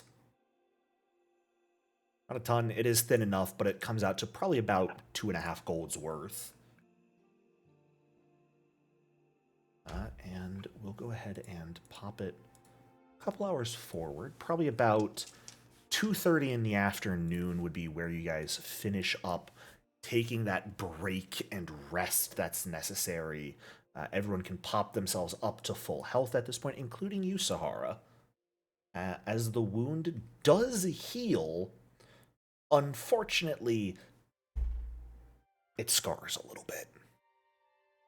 And you think that's that little magical effect of it, is that scar's going to last for some time. I'm probably cursed. I have to Probably. go visit a cleric and get uncursed. Oh, good. Yeah, go to the Pharasmans. They'll be super happy. Well, Go why pay would the I bank of Abadar. I'll take care of it. I go to Sheelan. Sheelan does not have a temple here in Wati, unfortunately. I'll build one. There you go. That's the mindset we like. Which secret door would you want to go through? Let's go through the one where we don't know where it goes. So over here. We're I here. think that, but I don't think I'm going to step on the platform to get there. Makes sense. So, yeah. looking at these statues, Mhm. we were doing that before combat. Is it like an old god? Is it You are trained enough in medicine, and we have a worshipper of this deity among us. It is fairly clearly the deity Anubis. Okay. Yeah, I can go ahead and just open up that secret door to a very small room, very much like the northern one. However, this room is filled with human-shaped bundles wrapped in linen.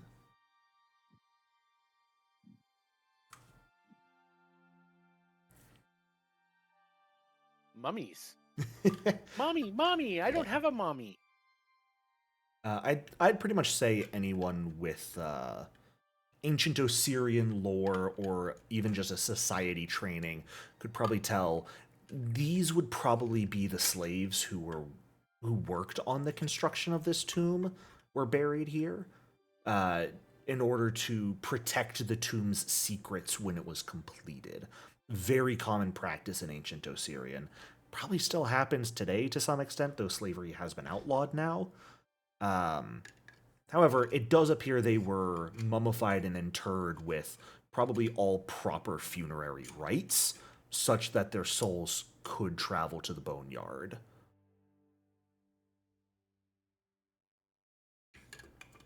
So, just a bunch of bodies, unfortunately.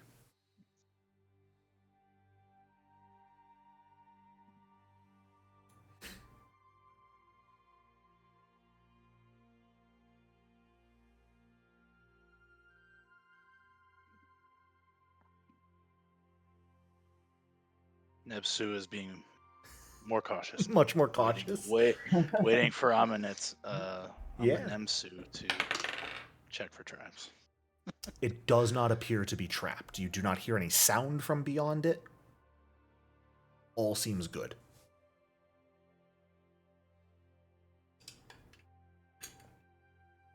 Let me guess. There's gonna be double doors at the bottom of those stairs. You know me so well. However, I will say there is probably something else you notice in this hallway in particular. as you know there is an exit somewhere else, so too must there be an entrance. And as you are looking out for it, you find the slight seam in the wall here that appears to point to a secret door, very likely what connects to the one you came across earlier. I think we should keep it closed because I'm closest to it, and if there's a bug in there, it'll attack me and eat me and kill me. That would certainly be unfortunate. Very unfortunate for me. Right. Well, you know it's there at least, but seemingly choosing We to... can check it on our way back out. There you go. Slowly walking down the stairs. Yeah. Amanemsu just jumps down. There is no sound coming from beyond the door. The door looks like a door. All good. Usala is staying very far in the back so as not to get locked in with you guys again. Taking a look into this chamber, several neatly arrayed chests immediately grab your attention, as well as a few other boxes and urns.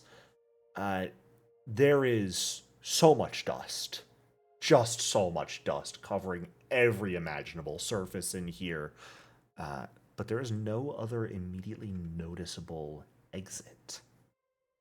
This appears to be the chamber where Akhentepi's grave goods would have been placed. The items that cultural belief dictates he would have access to in the boneyard while he awaited final judgment. Checking for traps. Yeah. Yeah, I'll perceive. Go for it.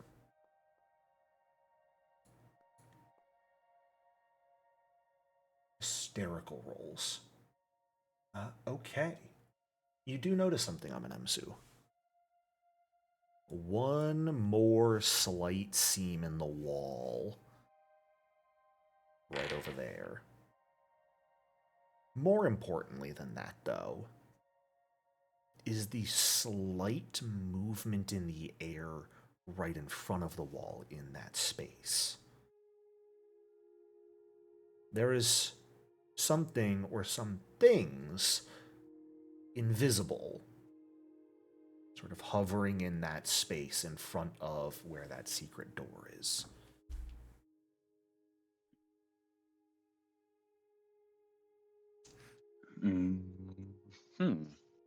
Interesting. Is there something over here that I could loose that I could just throw at it or something? I mean, yeah, there are a number of general items in here that could be picked up and thrown if you wanted to. I could shoot an arrow at the wall. Kind of curious what happens. So I'll just pick up something inexpensive and toss it at the wall. It's a little clay cup you can pick up and throw over there. Yeah. It hits the wall, breaks as it falls to the ground. Nothing happens, though. There's And something in the air. I'm not sure what it apologize. is. Nahamura, you do detect magic in this place. I Okay. have something. Somebody's got to protect me because I can't throw it very far. Everybody ready for this?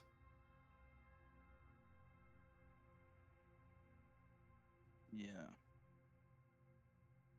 What's she saying? I'm throwing alchemist fire, Okay. which is an area of effect splash damage, I assume. Yeah. As you pull out one of those alchemist fires that you guys picked up from the tomb robber dead at the entrance and lob it against the wall, it shatters. The liquid flame quickly spreads across the floor as it showers down through the air. Once more, nothing happens, though, as the fire quickly begins to peter out. But I will point out that there's magic in this room. Yeah. I would allow anyone who is trained in one of the magical skills, which I believe is pretty much everyone, to go ahead and give me a recall knowledge if you would like to try and figure this out.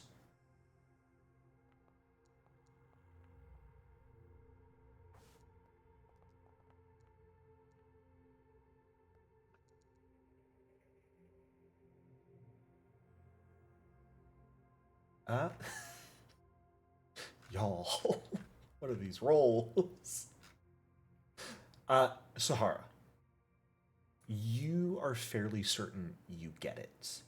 As the most familiar, I believe, out of this group with trapping your places of rest in order to protect and alert yourself, while you've never been able to manifest this type of magic in the short time you've been able to cast yourself, you were taught about it. Summoning runes. There is a rune hidden, likely on the wall where that secret door is, that's going to be nearly impossible to see, that is creating this cloud of invisible sensors that do not trigger until a creature steps into them. When it does, it's going to summon some sort of nasty in order to attack them. Is there a way to disarm that? Yeah. It's going to be a multitude of checks. It would typically be acrobatics to approach without triggering the sensors, and then thievery to actively erase the rune. More simply, if anyone has Dispel Magic, you could just use that. We're first level. I don't think we have. That's a level 2 spell. Dispel Magic should be rank 1, unless I'm tripping. I'm questioning myself. What the hell is going on with Foundry today that is just breaking my compendium browser?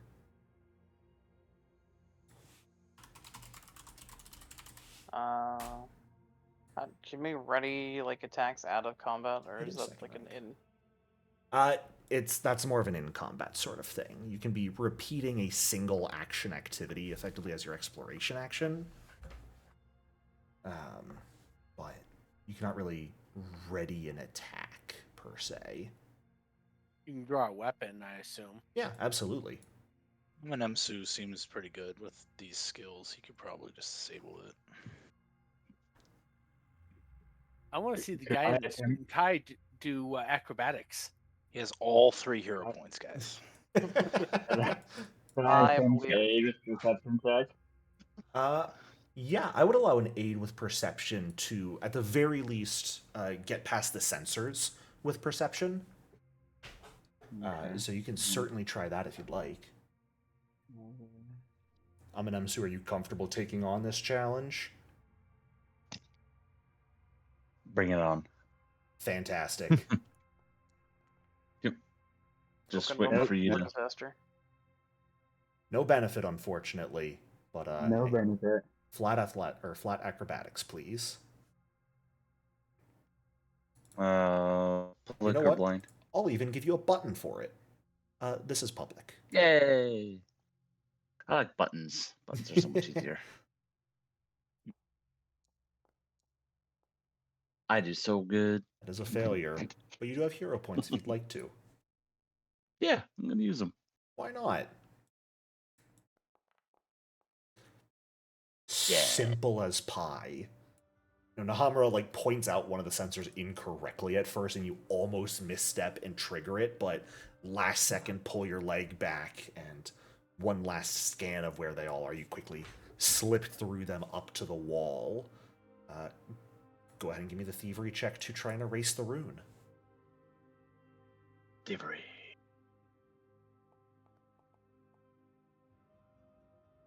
That just barely fails. Textbook precision. Again, you scrape the wall slightly first, forgetting, or I guess you weren't really taught about these beforehand, that the magical rune is actually slightly above the wall, so the inexperienced individual will end up just scraping the wall and not erasing the rune itself. But take it a couple millimeters off the wall that you're scraping, and soon enough, the rune vanishes. And unfortunately, the whole reason I gave you swarm-resistant items as well. This would have been your one swarm to fight in this dungeon if you had triggered that trap. Oh well. But Madame Sue is gonna give everyone else a thumbs up and try and open this secret door. yeah, absolutely. As you push it open into an exceedingly long hallway, capped off by you'll never guess what. Single door. Is it a door? It may be. You don't have enough light to see. My father's mistress must have spent a fortune on this place. So, there is, of course, a few treasures perhaps in here that you guys could plunder, as well as one more door at the end of a long hallway. But what lies beyond that, we'll get to next session. Thank you all so much for playing. I do hope you enjoyed, and I shall see you all next week. Have a good one. Everybody have a good week. Bye.